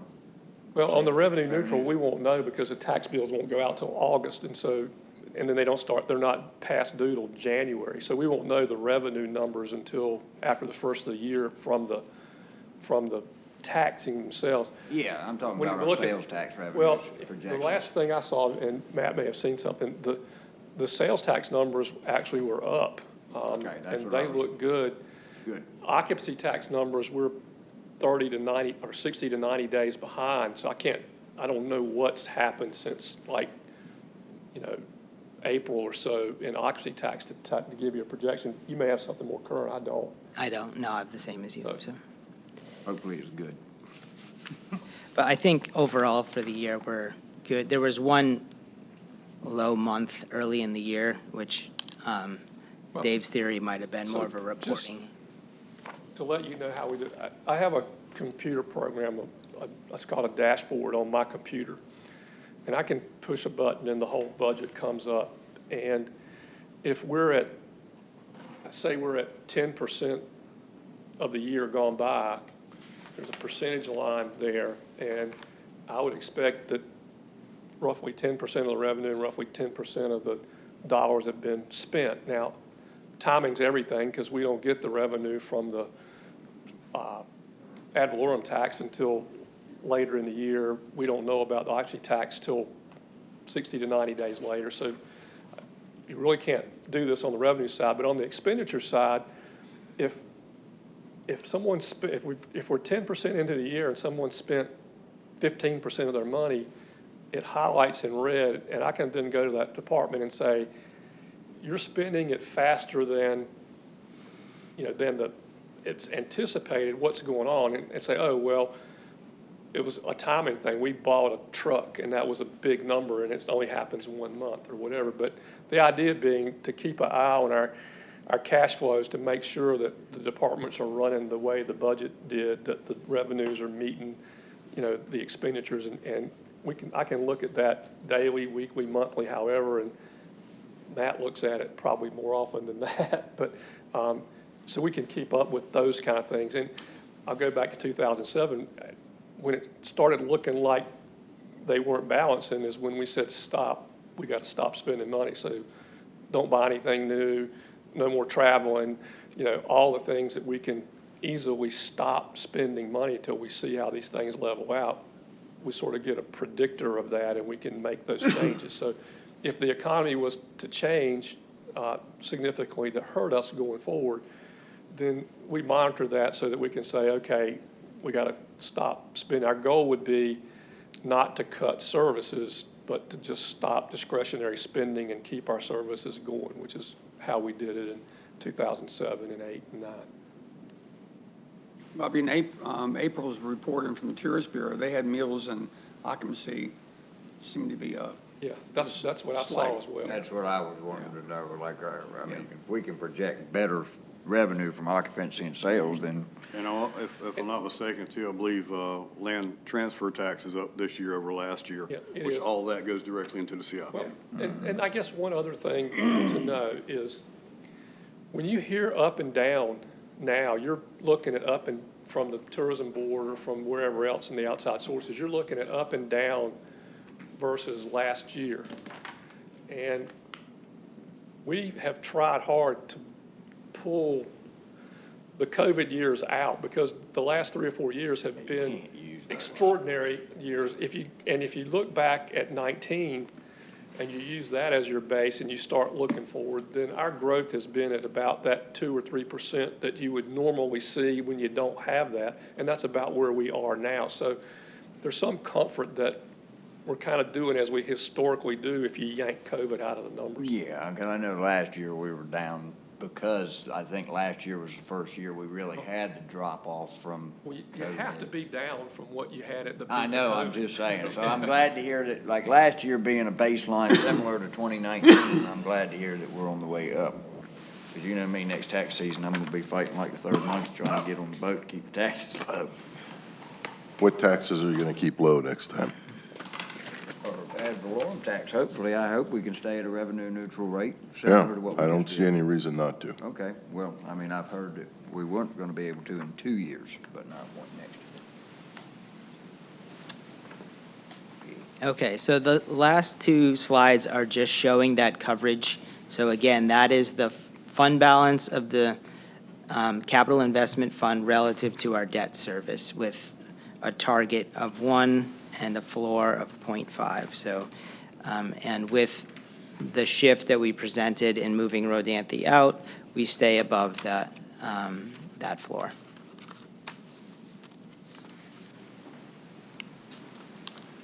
Other questions?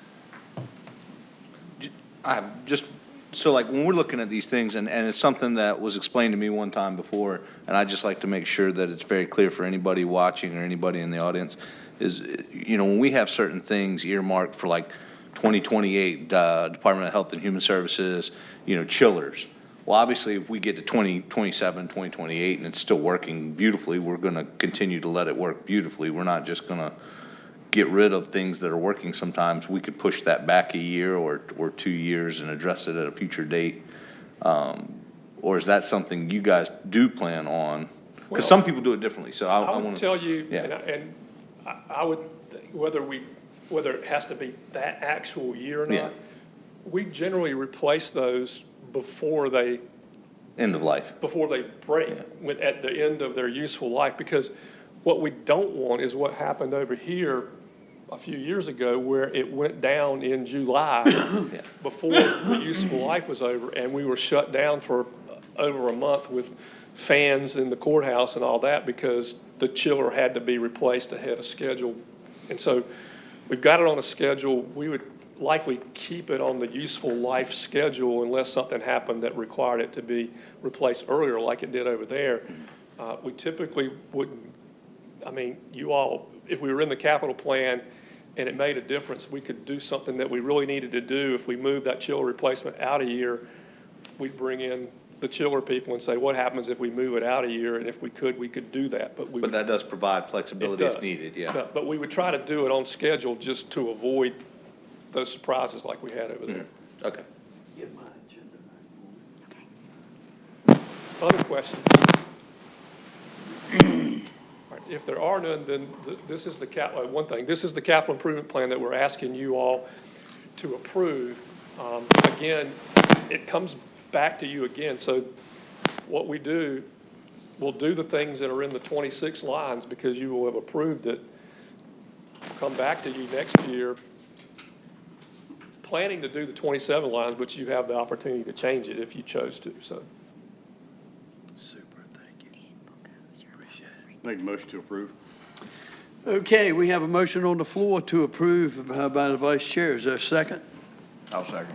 Seconded by Commissioner Creef. Any floors open for further discussion? Hearing none, those in favor signify by saying aye. Aye. Opposed, like sign. Motion carries unanimous. Thank you. Thank you, County Manager. Matt, thank you. Thank you, Matt. Item 10 is to the NC Association of County Commissioners voting delegate. You have to assign someone to be a voting delegate. This year, the convention is in Pitt County in Greenville. Yep, Mary Ellen and myself are going. Yeah, I'll be at that as well as one of the speakers, so some of us will be there. So, but you all need to pick a delegate to vote on behalf of Dare County. Nominate Bob Woodard. Yeah, Bob. Yep. There's a motion on the floor by the vice chair. Is there a second? Second by Commissioner Bateman. Any further discussion? Hearing none, those in favor signify by saying aye. Aye. Opposed, like sign. Motion carries unanimous. Since Mary Ellen's going, do you want to name her as the alternate? Yeah, name it. Yeah, we'll name her as the alternate. We need to vote on that as well. Absolutely. Motion by Commissioner Burris, seconded by the vice chair. Any further discussion? Hearing none, those in favor signify by saying aye. Aye. Opposed, like sign. Motion carries unanimous. Next is the consent agenda. One, we have the approval of the minutes. Two, the tax collector's report. Three, the debt book contract extension. Four is the Motorola AT&T subscription software addendum. Dare County Sheriff's Office for the flock safety. A budget amendment for Parks and Recreation. A budget transfer for expanded roles in county management. The Community Eye Care Clinic plan renewal, and the fiscal year 2025-26 financing reimbursement resolutions. I go back to number 8, the Community Eye Care Clinic. Commissioner House, you asked me about that. I went and looked after you questioned. The reason that increased is they had charged us the wrong rate. They charged us the 6-month rate in the previous year. And because we'd signed the contract and they agreed to it, they got stuck with the low rate. And so this year's contract went up to the corrected rate. So we got a break for a year. Okay. Now we're paying the normal rate. So that's why that changed. Gotcha. Okay. All right. I have a motion to approve. All right, there's a motion on the floor to approve the consent agenda as presented by the vice chair. Is there a second? Second. Seconded by Commissioner Burris. Any further discussion? Hearing none, those in favor signify by saying aye. Aye. Opposed, like sign. Motion carries unanimous. All right, you have several board appointments. The first is the East Lake Community Center Board. Crystal Bass Knight terms expires this month. She wishes to be reappointed.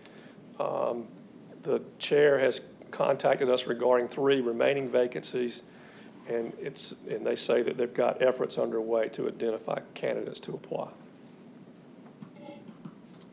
All right, pleasure of the board. Make a motion to reappoint Crystal Bass Knight. Okay, so motion on the floor by Commissioner Creef to reappoint Crystal Bass Knight. Is there a second?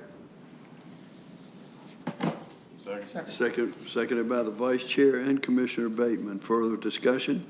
Hearing none, those in favor signify by saying aye. Aye. Opposed, like sign. Motion carries unanimous. Next is the Game and Wildlife Commission. Timmy Midget, Mike Johnson, and Edward Meekins all have terms expiring, and they all wish to be reappointed. Make a motion to reappoint Timmy Midget, Mike Johnson, and Edward Meekins to the Game and Wildlife Commission. All right, there's a motion on the floor by Commissioner Kreef. Is there a second? Second. Second by Commissioner Burris. Any further discussion? Hearing none, those in favor signify by saying aye. Aye. Opposed, like sign. Motion carries unanimous. Next is the Land Transfer Tax Appeals Board. Jacqueline Rick Sample from KDH, Bob Rollison, and Dylan Tillett all have terms expiring. Jacqueline Rick Sample and Dylan Tillett both wish to be reappointed. Rob Rollison does not wish to be reappointed, and the Land Transfer Tax Appeal Board doesn't have any recommendations for a replacement. Have a motion? Motion to reappoint Dylan Tillett and Rick Samples. Okay. It's a motion by the floor by Commissioner Bateman to reappoint Sample and Tillett. Is there a second? Second. Seconded by the Vice Chair. Any further discussion? Hearing none, those in favor signify by saying aye. Aye. Opposed, like sign. Motion carries unanimous. Next is the Library Board. The Library Board recommends that Catherine J. Howard be appointed to the vacancy, and it's the seat previously held by B. Bass Knight. Motion to nominate or to appoint Catherine Howard. Okay, it's a motion on the floor by the Vice Chair. Seconded by Commissioner Bateman. Any further discussion? Hearing none, those in favor signify by saying aye. Aye. Opposed, like sign. Motion carries unanimous. And then finally, the Parks and Rec Advisory Council, Deion Simmons' terms expires in July, and he wishes to be reappointed. Motion to reappoint. Okay, it's a motion on the floor to reappoint by Commissioner Bateman. Any further, is there a second? Second. Seconded by the Vice Chair. Any further discussion? Hearing none, those in favor signify by saying aye. Aye. Opposed, like.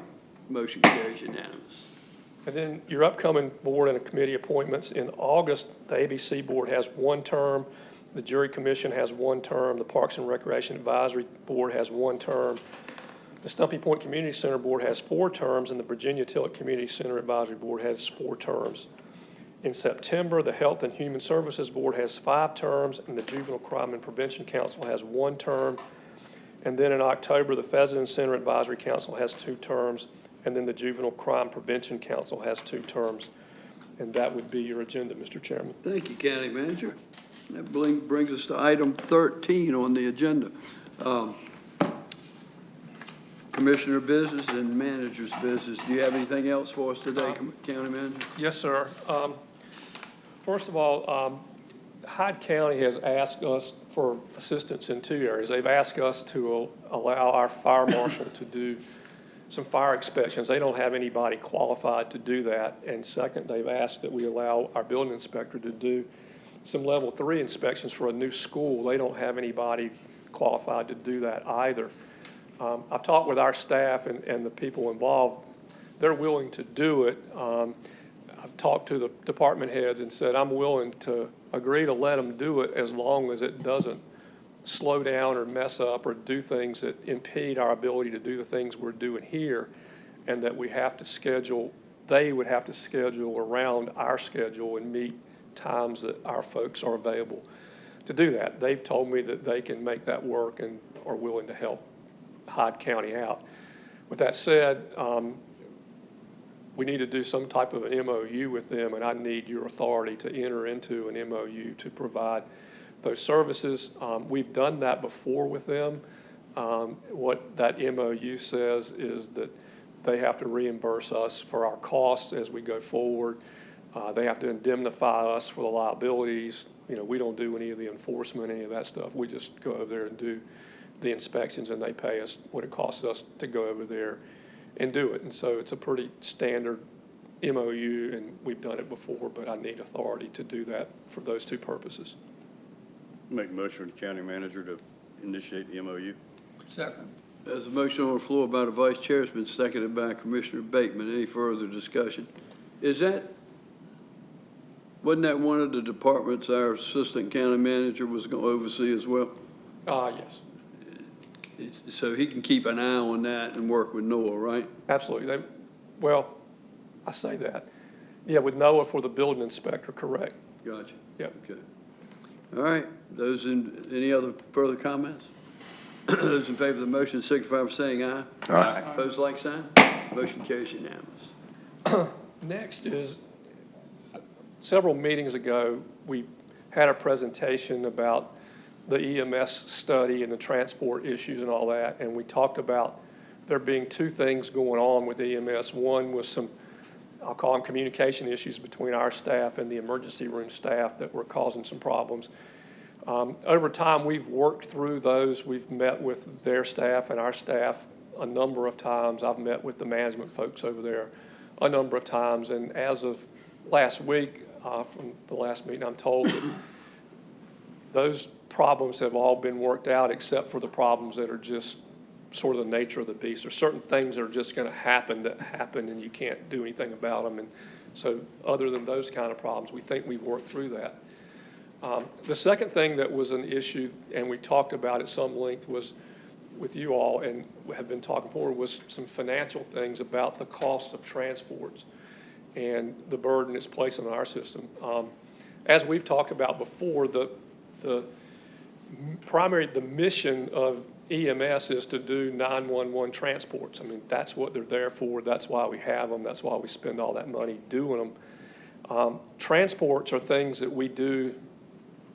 We did them sort of by default because at the time we started doing them, one, we had the capacity to do it. Two, there was no other way to do it. No one else could transport them, and our citizens needed to be moved from here to somewhere when they got treatment. And so we were the only game in town, and we did. Plus, back then, we didn't have a hospital. Right. So we did the transports, and we get reimbursed whatever the reimbursement rates are, but they don't cover the cost to do that, and that was part of the services that we provide to the people of Dare County to provide those transports. Well, fast forward, we have a hospital now.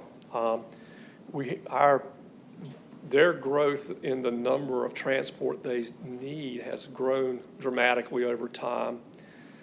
Our growth in the E911 side has grown dramatically over time. The way transports are provided is that we pull a truck that's designated as an E911 truck out of the rotation and transport the person to Greenville or to Norfolk or to wherever they want to go, which leaves us one less truck on the road to respond to a 911 call. In the past, we could do that. The timing worked out, it just worked, and we weren't stressed. Now, we're at a place where we can't really give up. We were doing 2 trucks. We can't give up 2 trucks. We don't have the capacity to say we're going to take 2 trucks out of service and leave the rest of the trucks here to do the whole county. We're concerned that we can't get reasonable response times by doing that because of, one, the growth in the number of calls that we have and the growth in the number of transports that they need. None of those things are bad. That's just part of life. Things grow, but the result is it's caused a problem in that we can't meet the hospital needs and we can't meet our needs at the same time.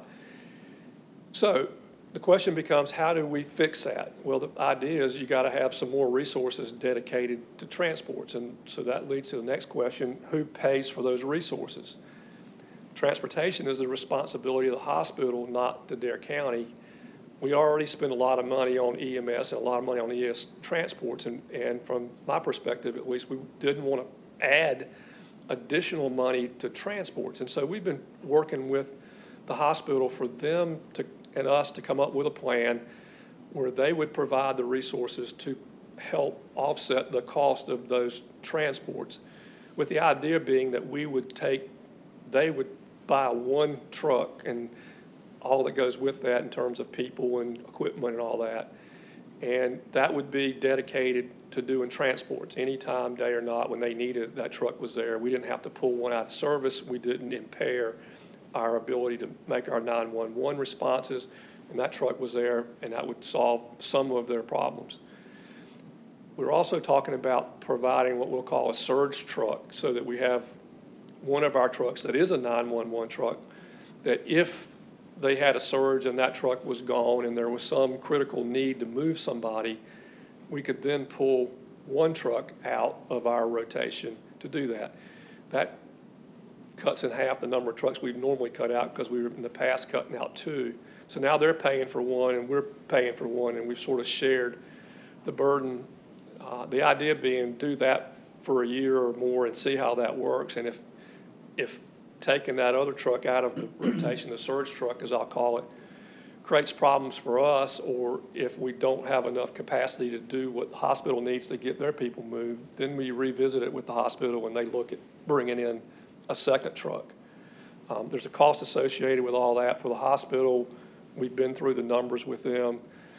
Jenny and the EMS director from ECU Health are going to meet to sort of hone down the numbers and make sure we're all talking apples and apples and all that sort of thing. And then we'll come back to you. One of 2 or 3 things is going to happen. One is we're going to strike a deal similar to what I just described. 2 is they may decide they really do need 2 trucks and they fund 2 trucks. 3 is they can go out and say, if we're going to be responsible, we want control, and if we want control, we'll just have to do it ourselves, and they can hire their own crews and buy their own trucks and do whatever they need to do with transport, and we were out of the transport business. That's a little bit of a hit to our bottom line. It doesn't pay for itself, but it does bring in revenue, and so we would, if they did that, then we would lose that revenue.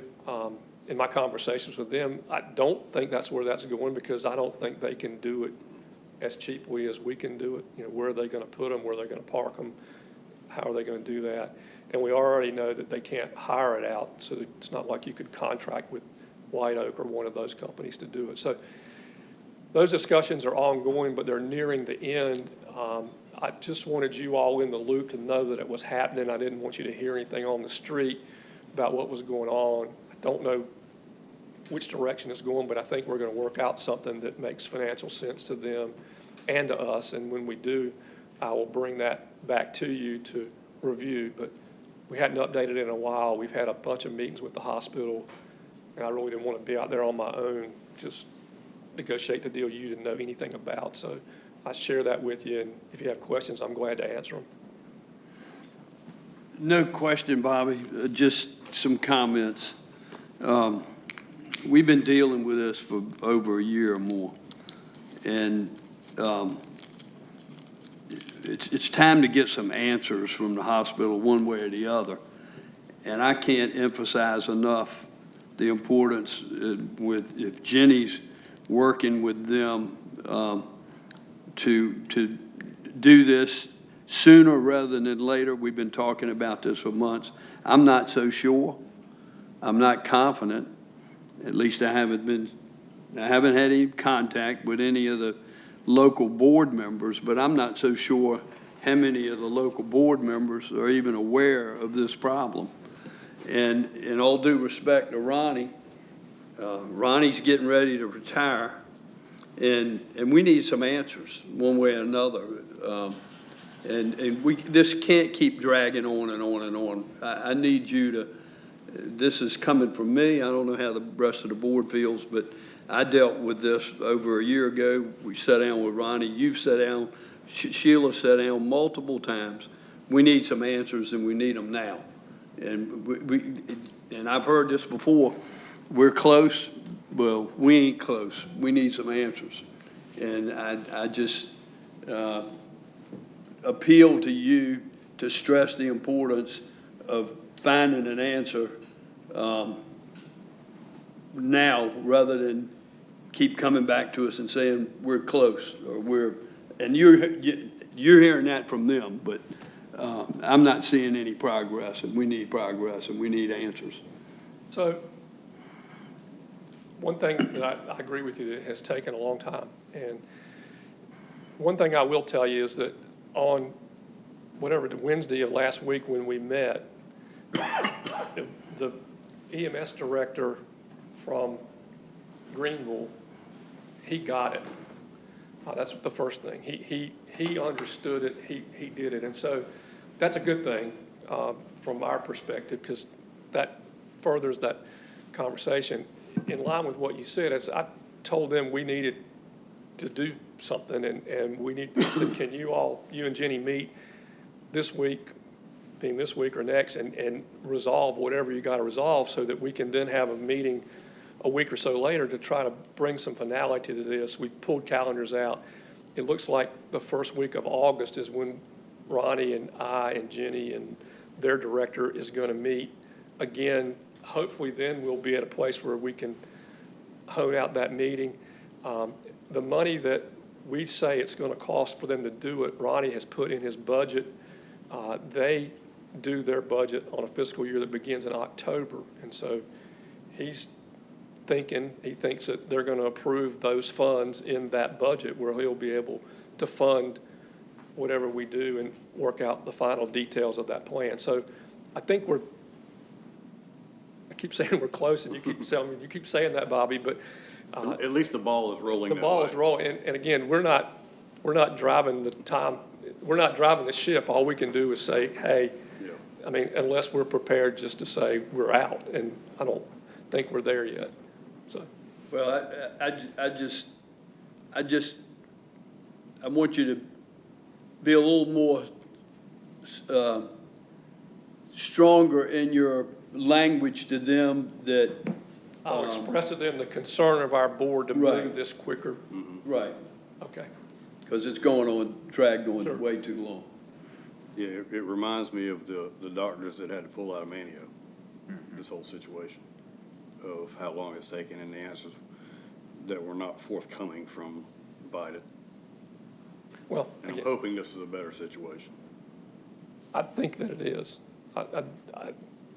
Some of it's just the bureaucracy of Greenville. I don't think there's, I mean, I think they get it. I just think they got. Well, they need to know that financially, we need to know some answers. Because, financially, this board is going to have to make some decisions. And we don't want a Motorola situation. Well, that's right. Yeah. Agreed? Okay. All right. And then the last thing, at the appropriate time, Mr. Chairman, we need a short closed session. Absolutely. We'll get to that. Okay. Thank you, County Manager. Public Information Officer, Ms. Hester, do you have anything? I do. Looking forward to the ribbon cutting this afternoon at 3 o'clock. So look forward to seeing y'all and lots of the community there. And following the ribbon cutting, there's an open house till 6:30, I believe. We'll be, after your next meeting on August 4th, we'll be doing the same thing in Kitty Hawk for Station 9. Gotcha. So hopefully y'all have that on your calendar. Super. And then lastly would be the emergency management is partnering with the Weather Service for the free community forum tomorrow at 2 o'clock at Jeanette's Pier. Yes. And the director of the National Hurricane Center will be coming in virtually to give an update and such. So I spoke to Drew this morning. It sounds like there's a good number of folks planning to attend, and if y'all are able to, that would be great as well. And that's all I have. Super.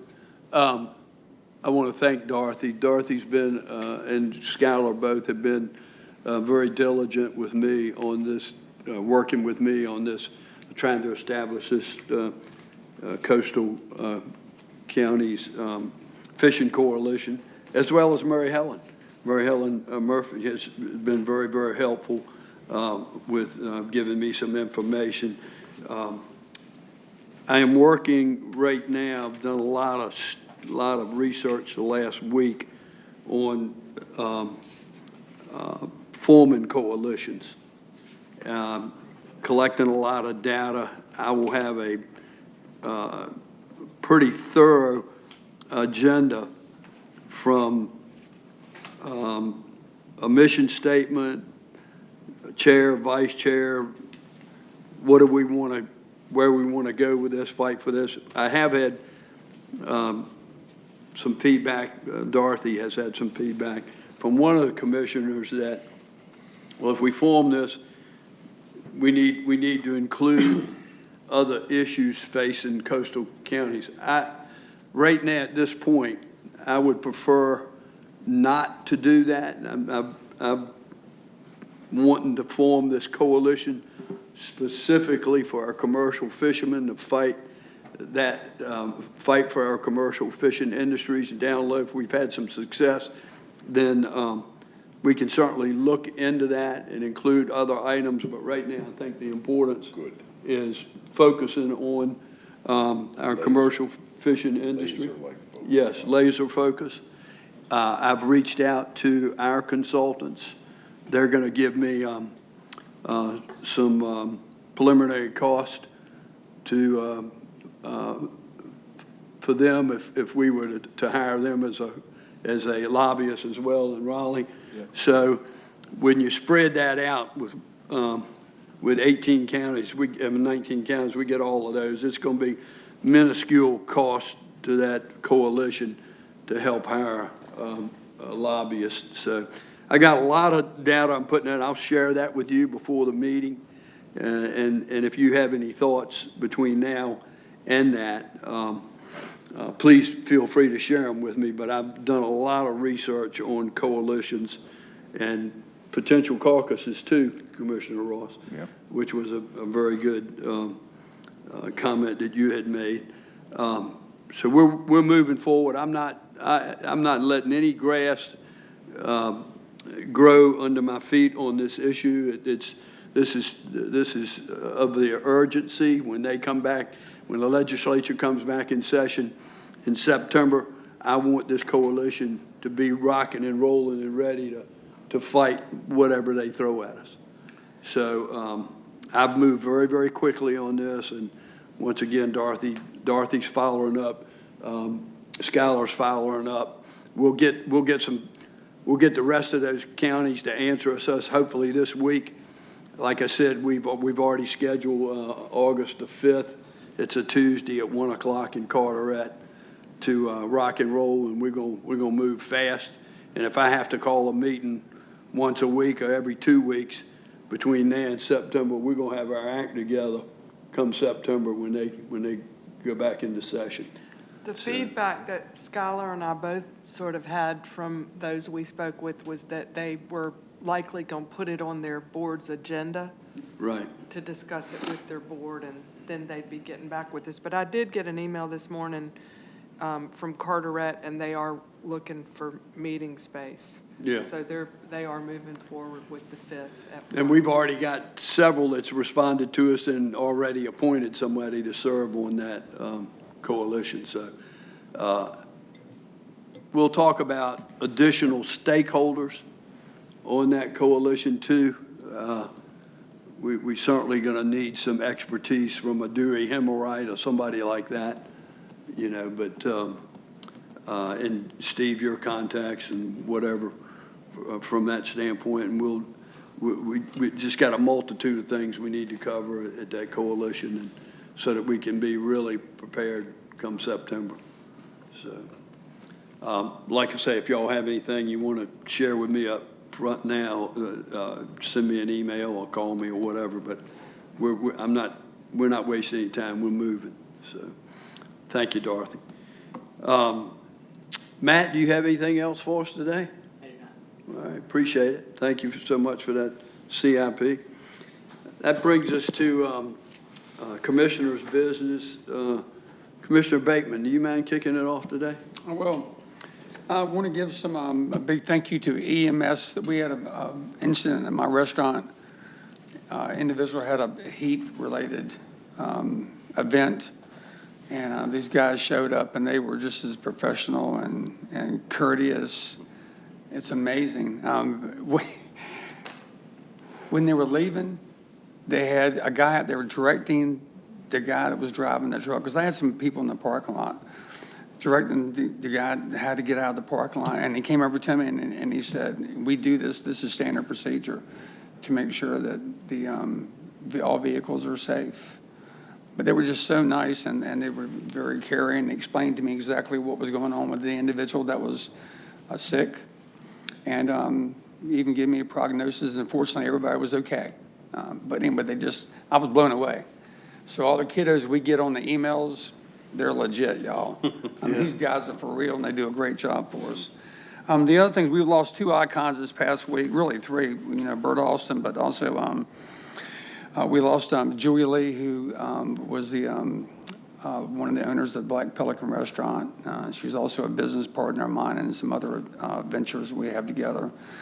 And she was the brains behind Paul Schaefer's, all the stuff he did. She handled all of his money, everything. Great lady, good friend of mine. We lost her. And we also lost Lovey McCann, who was the owner of the Nagshead Fishing Pier. And some people know her as Lovey Ward, and she was from Wanchese and just a great lady and local person. So we're always gonna miss her. And thank you guys for going to Raleigh, Bob and Mary Ellen and Carson here. A lot of feedback, and you really represented the county well. All the things we're fishing, it means so much importance to us as a community down here. And a lot of what they're pushing is completely BS. And point is, a little kid went behind my restaurant the other night, and he caught 9 speckled trout. 9 speckled trout from my dock. And they weren't baby speckled trout. Wow. And he threw them back. They're beautiful fish. So we have fish out there, and they're not allowing us to catch them. They're not allowing us to do anything. And they're holding that, like they're holding the flounder and the snapper over our heads for the shrimping thing. You know, they legitimately put that in there. And what they're going to do when they come back, they're going to increase the quota on the flounder, increase the quota on the snapper and so forth, entice everybody else to go along with that by giving the people of those, like the flounder fishermen and the draggers and all that stuff, more tonnage for them to ease the tension of taking shrimping away. Yeah, and that's my business. The flounder, I had to go fight against a bill that was going to be financially beneficial to me because they slipped that in there. Yeah, I know. So it's, you know, it's just, it's no science. It's no science. It's a political ploy. And anyway, but thank you for what y'all did. That was big. I think that is all I have. Yep, see y'all at Mans Harbor this afternoon. All right, thank you, Irvin, and thanks for bringing that up. And I failed to mention this, and I apologize to the vice chair. The vice chair was not able to go to Raleigh, but he made phone calls that whole week to some contacts he had in Raleigh fighting against 442. It's unfortunate that Commissioner Ross and Burris, they would have certainly been there as well, but they were out of town, they were out of state. And then you as well, Urban, you even provided the shrimp. The shrimp. You provided was popular. Celebrity, y'all. Which was a big hit. The shrimp was Right. popular. Everybody was taking pictures with the shrimp. No, everybody. She made WITN, WRAL, the Norfolk station. Yeah. So, anyhow, well, thank you. Commissioner Creek? Yeah, I got a few things. Starting off with that trip to Raleigh. That was on my birthday. I got to stay in a lovely Quality Inn downtown Raleigh on the south side during my birthday. That was quite a spectacle there, looking in the parking lot. But we were successful in we were successful in our endeavor to get that bill struck down in the caucus. It was touch and go. For 3 days, we really didn't know what was going to happen. I'd put a whip list together, and I felt like we had enough names on it to kill it in caucus, but I wasn't going to be sure until it was done.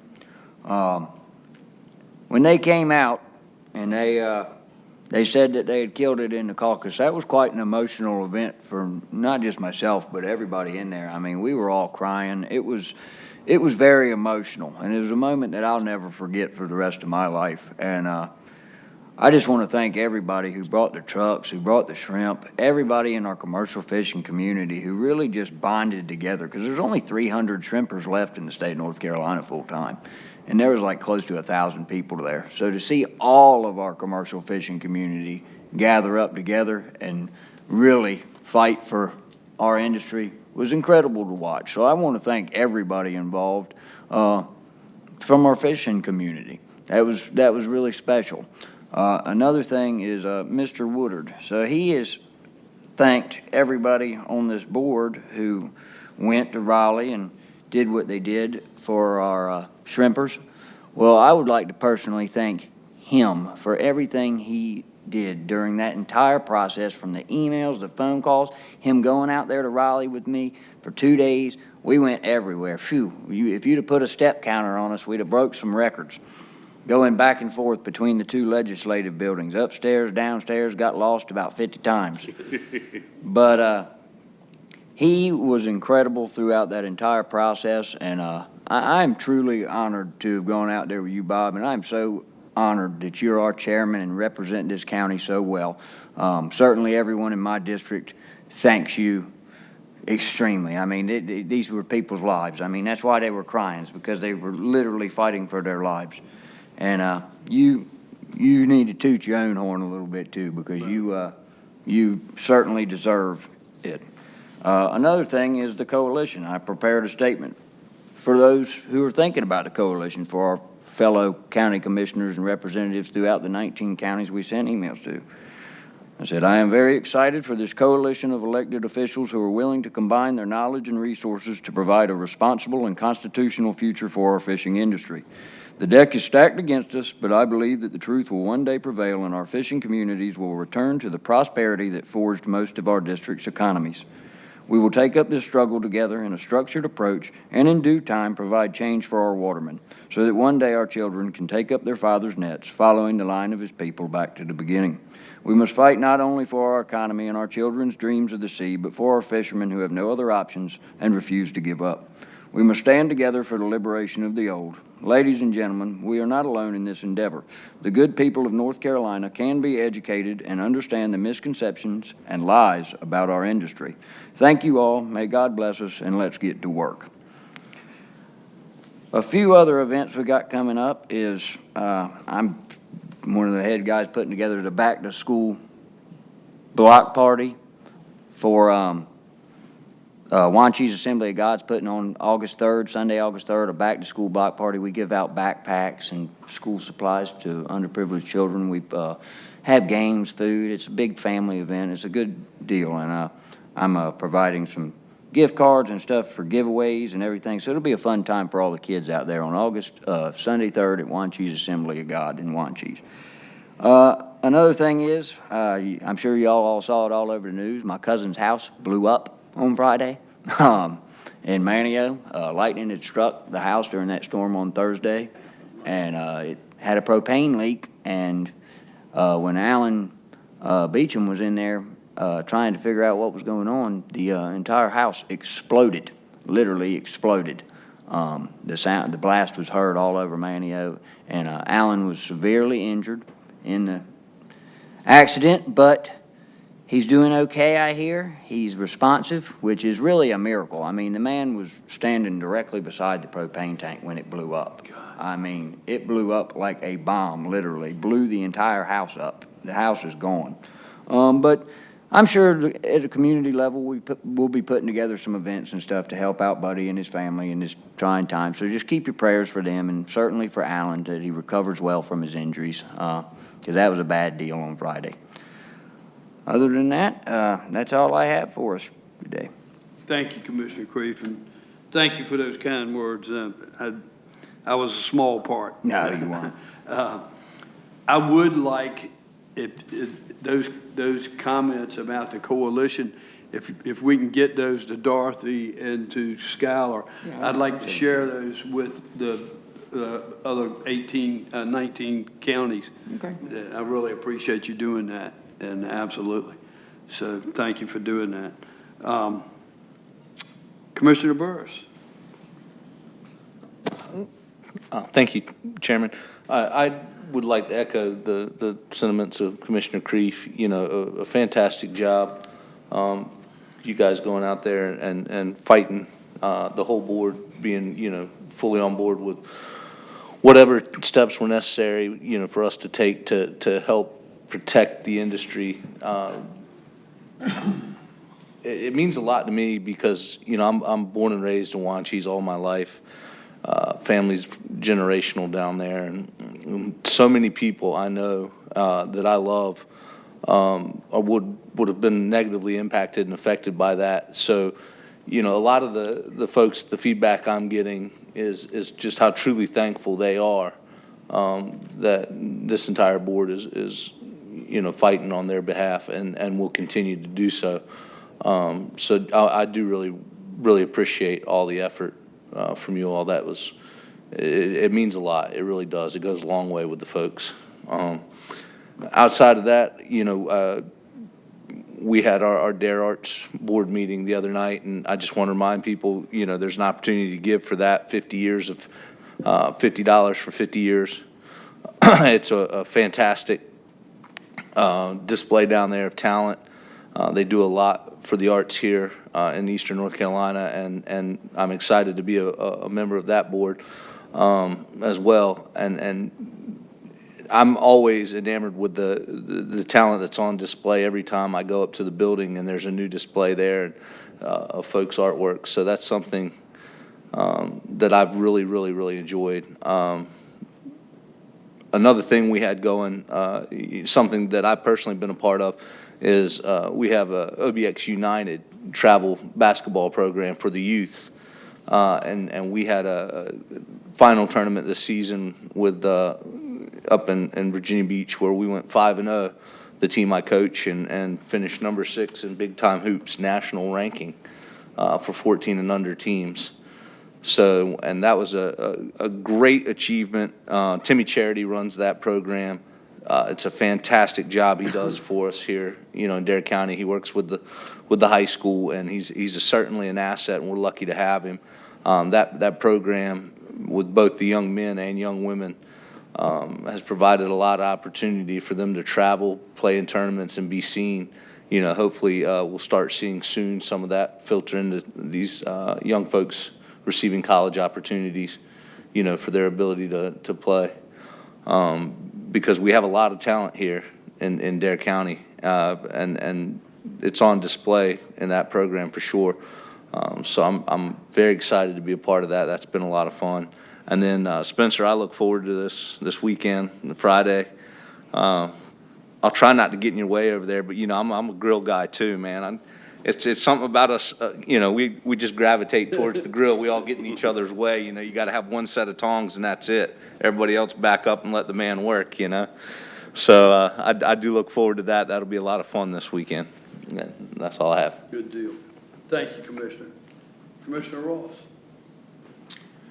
Thank you, Mr. Chairman. Let me start with a spoiler alert. I'm going to pile on. Carson, Mary Ellen in absence, Steve, and Bob. It's been said, I'll say it again. Well done, guys. Thank you. The effort and the shrimp provision from our own Sugar Creek, Mr. Bateman. I mean, that was a coalescing of passion, energy, and unyielding commitment, unlike, I don't know, when we've last seen something like that. You're right, I was out of the country, or I would have made that trip with you to Raleigh, because the issue is just that important. The follow-on, which I, again, give you great credit for, if you think about 19 counties, that's 20% of the state, not the population, but 20% of the counties, assembled, aligned, focused, with appropriate lobbying support in Raleigh, the cost, whatever. This is an existential threat to a vital part of our economy, and I would support that effort, having the best and the brightest supporting us in a lobbyist role. I can't for the life of me fathom the motivation behind what went on in inserting that amendment regarding shrimping.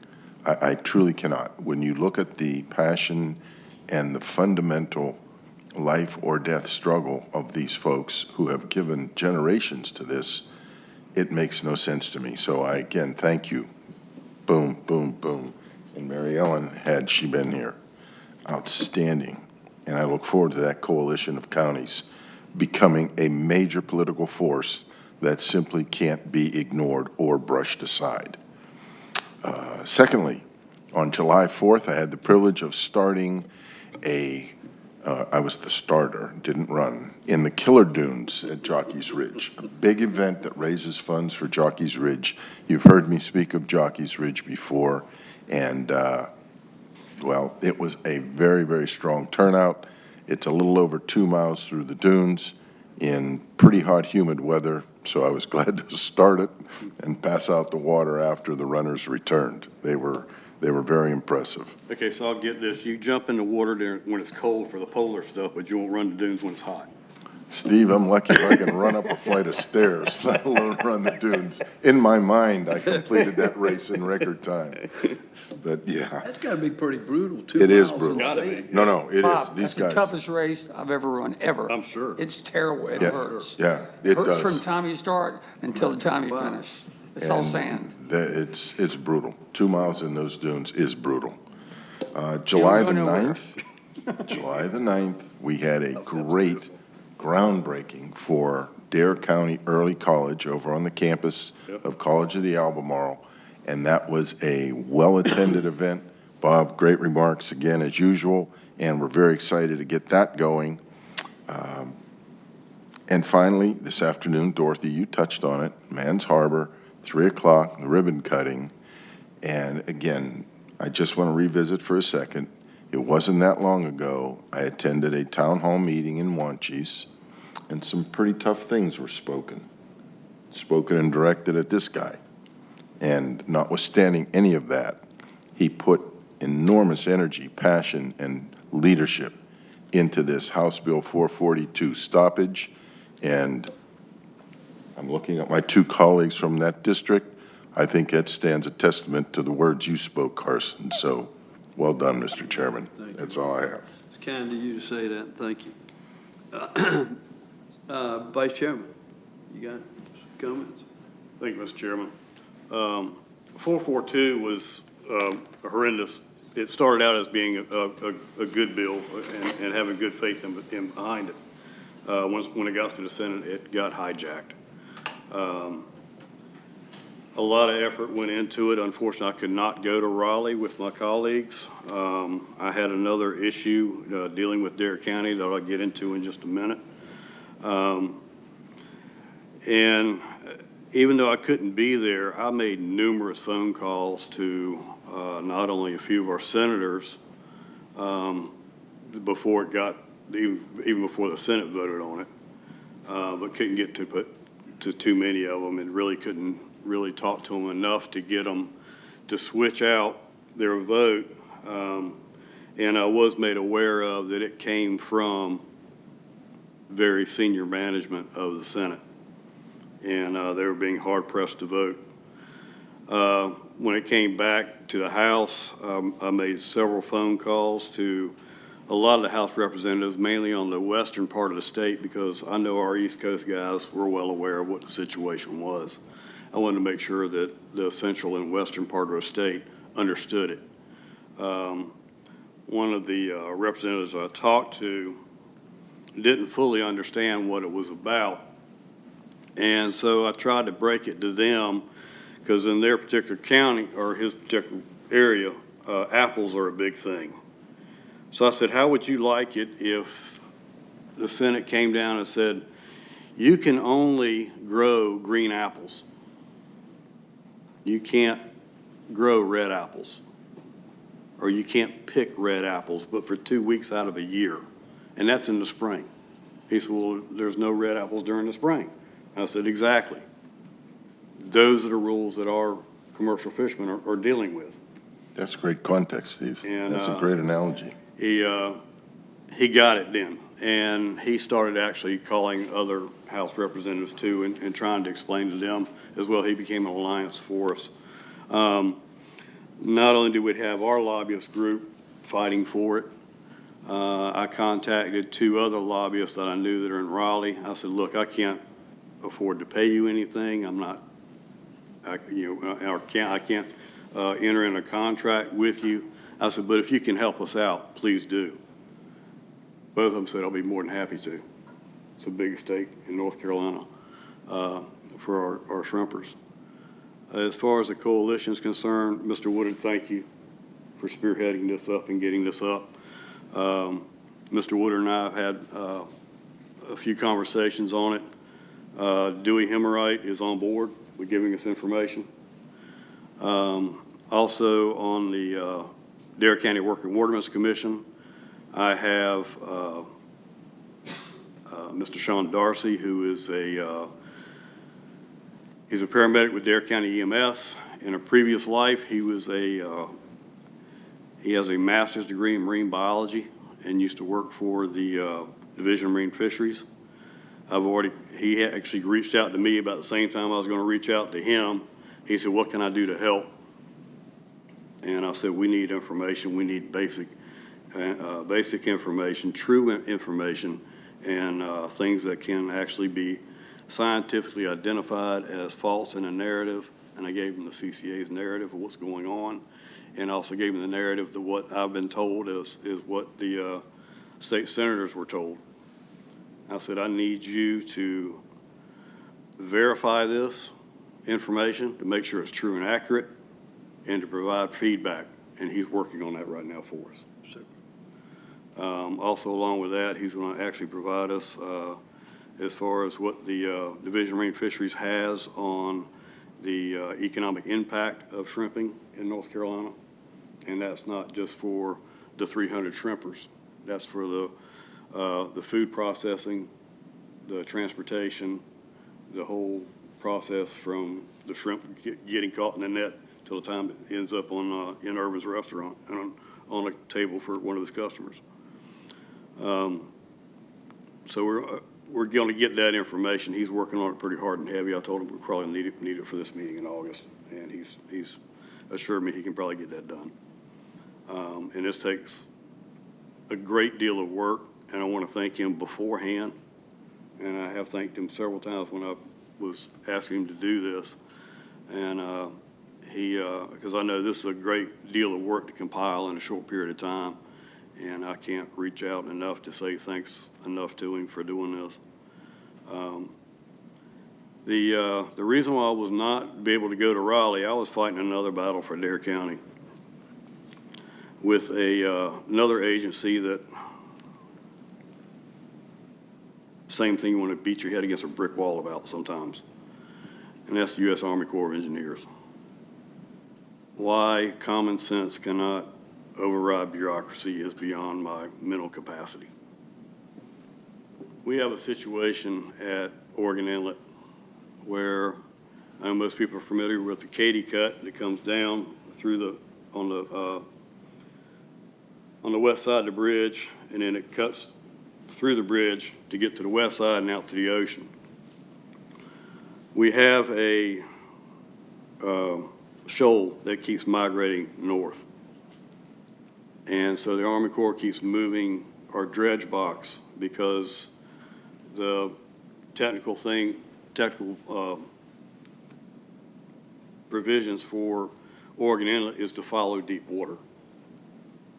Well, now we're getting to the point to where this shoaling is going so far towards Pea Island that when you come out of the Katy Cut, you've got to take an extreme left-hand turn to go under the bridge on a navigational span to go out. So the Army Corps is saying, okay, well, we'll just move it from that span on the bridge to the next span to the south. That's all well and good, sounds pretty decent. It's also the last span that you can use to get boats to go out through that way.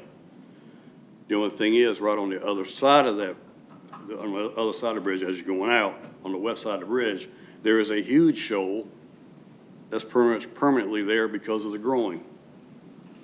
So now you're going to be making an S-turn underneath a bridge. That's pretty bad for a charter boat. But imagine a 120-foot trawler trying to do it. And we just had a trawler come in the other day that offloaded in Wanchese, a few thousand pounds of flounder. Absolutely wonderful. He bumped coming in. He bumped the side. So he offloaded and told the guys there, he said, normally if I was here, I would refuel, pack back up with ice, and head back. He said, but I don't know if I can make that turn. And he said, I definitely don't want to do it if I damage the boat or damage something and put all this diesel fuel out in the water. He went back out, went up to Virginia to refuel and get ice. That's a $2,500 ticket that he did not do here in Dare County. And that's just one incident. We had a meeting with the Army Corps explaining this situation to them. Regulatory got it, DOT got it, navigation. Oh, Coast Guard got it too. Coast Guard was on the phone with us, backing us up. Navigation had to get off the call early because they had another appointment, and basically told us after we went through the whole scenario with them, they said, well, we've got to go, but we can give you a comment before we go. And that comment was, our regulations say to follow deep water. Even though we have an asset here in Dare County that could keep that shoal at bay and keep it easier for navigation. So we got a navigational issue, but the navigational part of the Army Corps is against doing it. That's the frustrating part. So that's what I was doing, plus trying to call and get our shrimping stuff done. Miss Katie, if you notice, she's not at Oregon Inlet. And if you notice, she's not at Hatteras Inlet. Believe it or not, it's been 3 years since she's been here. What happens in 3 years? Has to go to dry dock, do a thorough inspection and maintenance. So she's in Norfolk right now getting a spa day because she's done some awesome work down here. She is up there getting some, like I said, doing the complete maintenance on it, every 3-year overturn, and getting all of her inspections done. And she should be back, supposedly scheduled to be back later this month, if not the 1st of August. So she's having a well-deserved spa day, and give her all the praises you can while she's doing that. And she'll be back here working again. We all know we lost a very good friend in Dare County, and that was Sheriff Bert Austin. He was a very dear friend of mine. I always loved talking to him, even with our simple conversations. And also watching him in very stressful situations. I was with him the night that the Bonner Bridge went down, and also the night when their med flight went down. And even those stressful situations, the bridge was good, was what it was. When their med flight went down, both of us realized we had just lost 2 very good friends. And that was very trying for both of us. And, but I had the utmost respect for Sheriff Austin. He would give anybody a chance to correct themselves before he said, all right, let's go to jail. And he was that type of a person. He would try to keep you out of jail as much as he could, but if it got to the point where he had to take you, you were going. And there was no ifs, ands, or buts about that. He was a very fair man and very kind and considerate to everybody. I don't think I've ever seen the amount of love and outpour that I've seen from the citizens of our county about the passing of Bert. And I just want to thank him and the good Lord above for letting us use that great soul for here for Dare County for a good long time. And after over 40 years of service to Dare County, Bert, rest well. We got it from here. Now let's try to pick the meeting back up a little bit, get out of the sorrow and the tears. Favorite part of any county commissioners meeting? Let's meet the pet of the week. Our pet of the week this week is Caroline. Meet Caroline, a curious little ball of fluff with a big personality. Always ready for mischief, pouncing on shadows, and chasing her favorite toy. She loves cuddles, exploring places, and making everyone smile with her adorable antics. Life's more fun with Caroline around. To adopt Caroline, or foster one of our other animals, come visit us Monday through Friday at our shelter located in Manio. For more information, visit our website at obxspca.org or visit our OBXSPCA Facebook page. So please visit the Outer Banks SPCA, pick up Caroline or some of the other little kitty cats they got out there. And I have a request. We've had like 3 or 4 months of cats. Can we get a dog? Possibly. All right, make sure you go down there, check out Caroline. Hopefully you can give her a forever home. Thank you, Mr. Chairman. Thank you, Vice Chairman.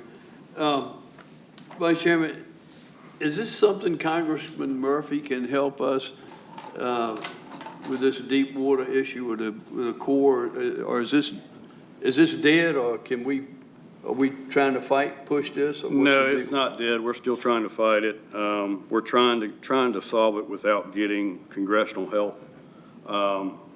But it might be that situation where we might have to. We've still got a few irons in the fire to try to work this thing out. And I can give you a little bit more insight of what's going on. But it's one of those things where, we're kind of looking at too, kind of saying, we've got the asset here in Dare County to keep the inlet open. And so I started trying to breach the issue of what would it take for us to have a fixed channel in Oregon Inlet. And basically I kind of knew this, and I was told right straight up front by a lot of the regulators that will literally take an act of Congress. So it might be something we might be looking into. So. All right, well, keep us posted on that. I sure will. Doesn't want to, that's not good at all. I mean, we're already, it's amazing. At one time, and you never cease to amaze, we had 15 processing centers in Wanchese. Well, we got 3 now. Mm-hmm. It just blows my mind. They're trying to put us out of business, guys. It's incredible. With that being said, I'm going to ask y'all's support for one more thing for our fishermen. And whatever you ask for, you got mine. That's I was approached about a month ago from Buster Nuttermaker, who's part of the chamber, and they've got a big ticket guy coming to the Seafood Fest this year who has contacts and workings with TV and media and commercials, and they'd like to do a commercial, one for the chamber,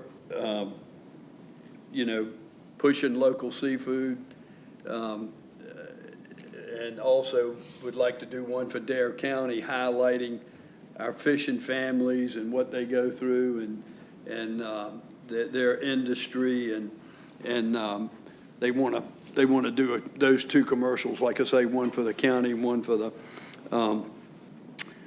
chamber. And I figure what better time than now than another avenue to try to support our commercial fishermen. And it's going to cost about $15,000 to do those 2 commercials, and I'm asking you guys if you'll support us providing those funds through our contingency fund to do those 2 commercials. I'll make a motion to approve. All right, thank Go you. ahead. Yeah, second. There's a motion on the floor then by Vice Chairman, and it's been seconded by Commissioner Ross. Any further comments? Will these be aired on television? Yes, yeah. Okay. And I'm also, Commissioner Burris brought up a very good point.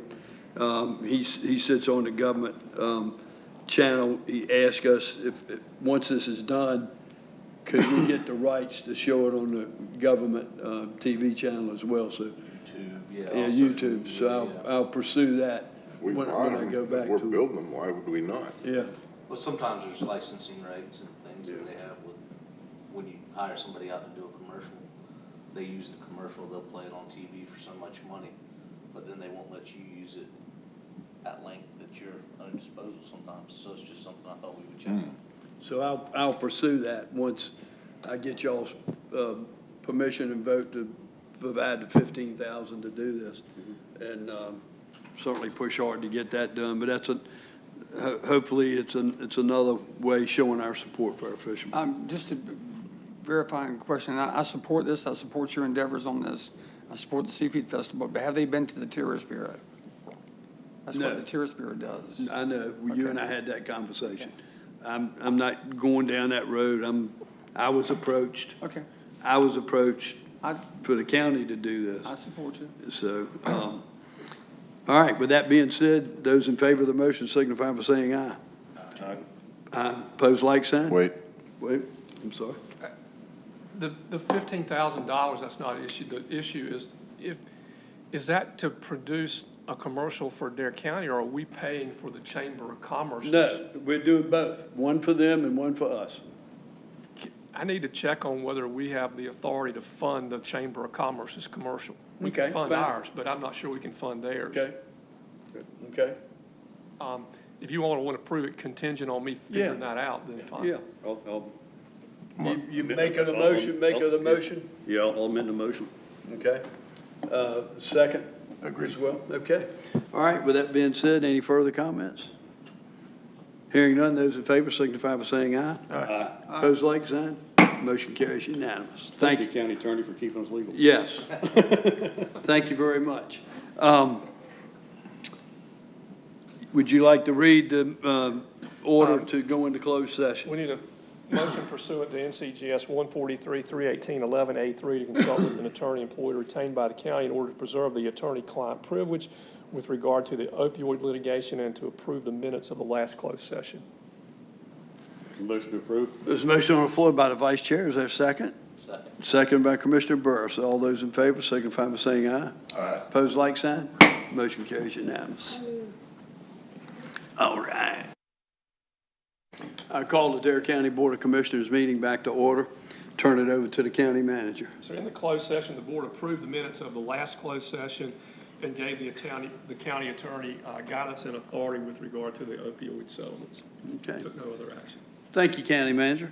That brings us to the close of our meeting today, and I need a motion to adjourn until August the 4th at 9 a.m. Mr. Chairman, God bless our commercial fishermen and our trawlers. Move to adjourn. Thank you. So motion by the Vice Chair, seconded by Commissioner Bateman. Any further discussion? Hearing none, those in favor signify by saying aye. Aye. Opposed, like sign. Motion carries unanimous.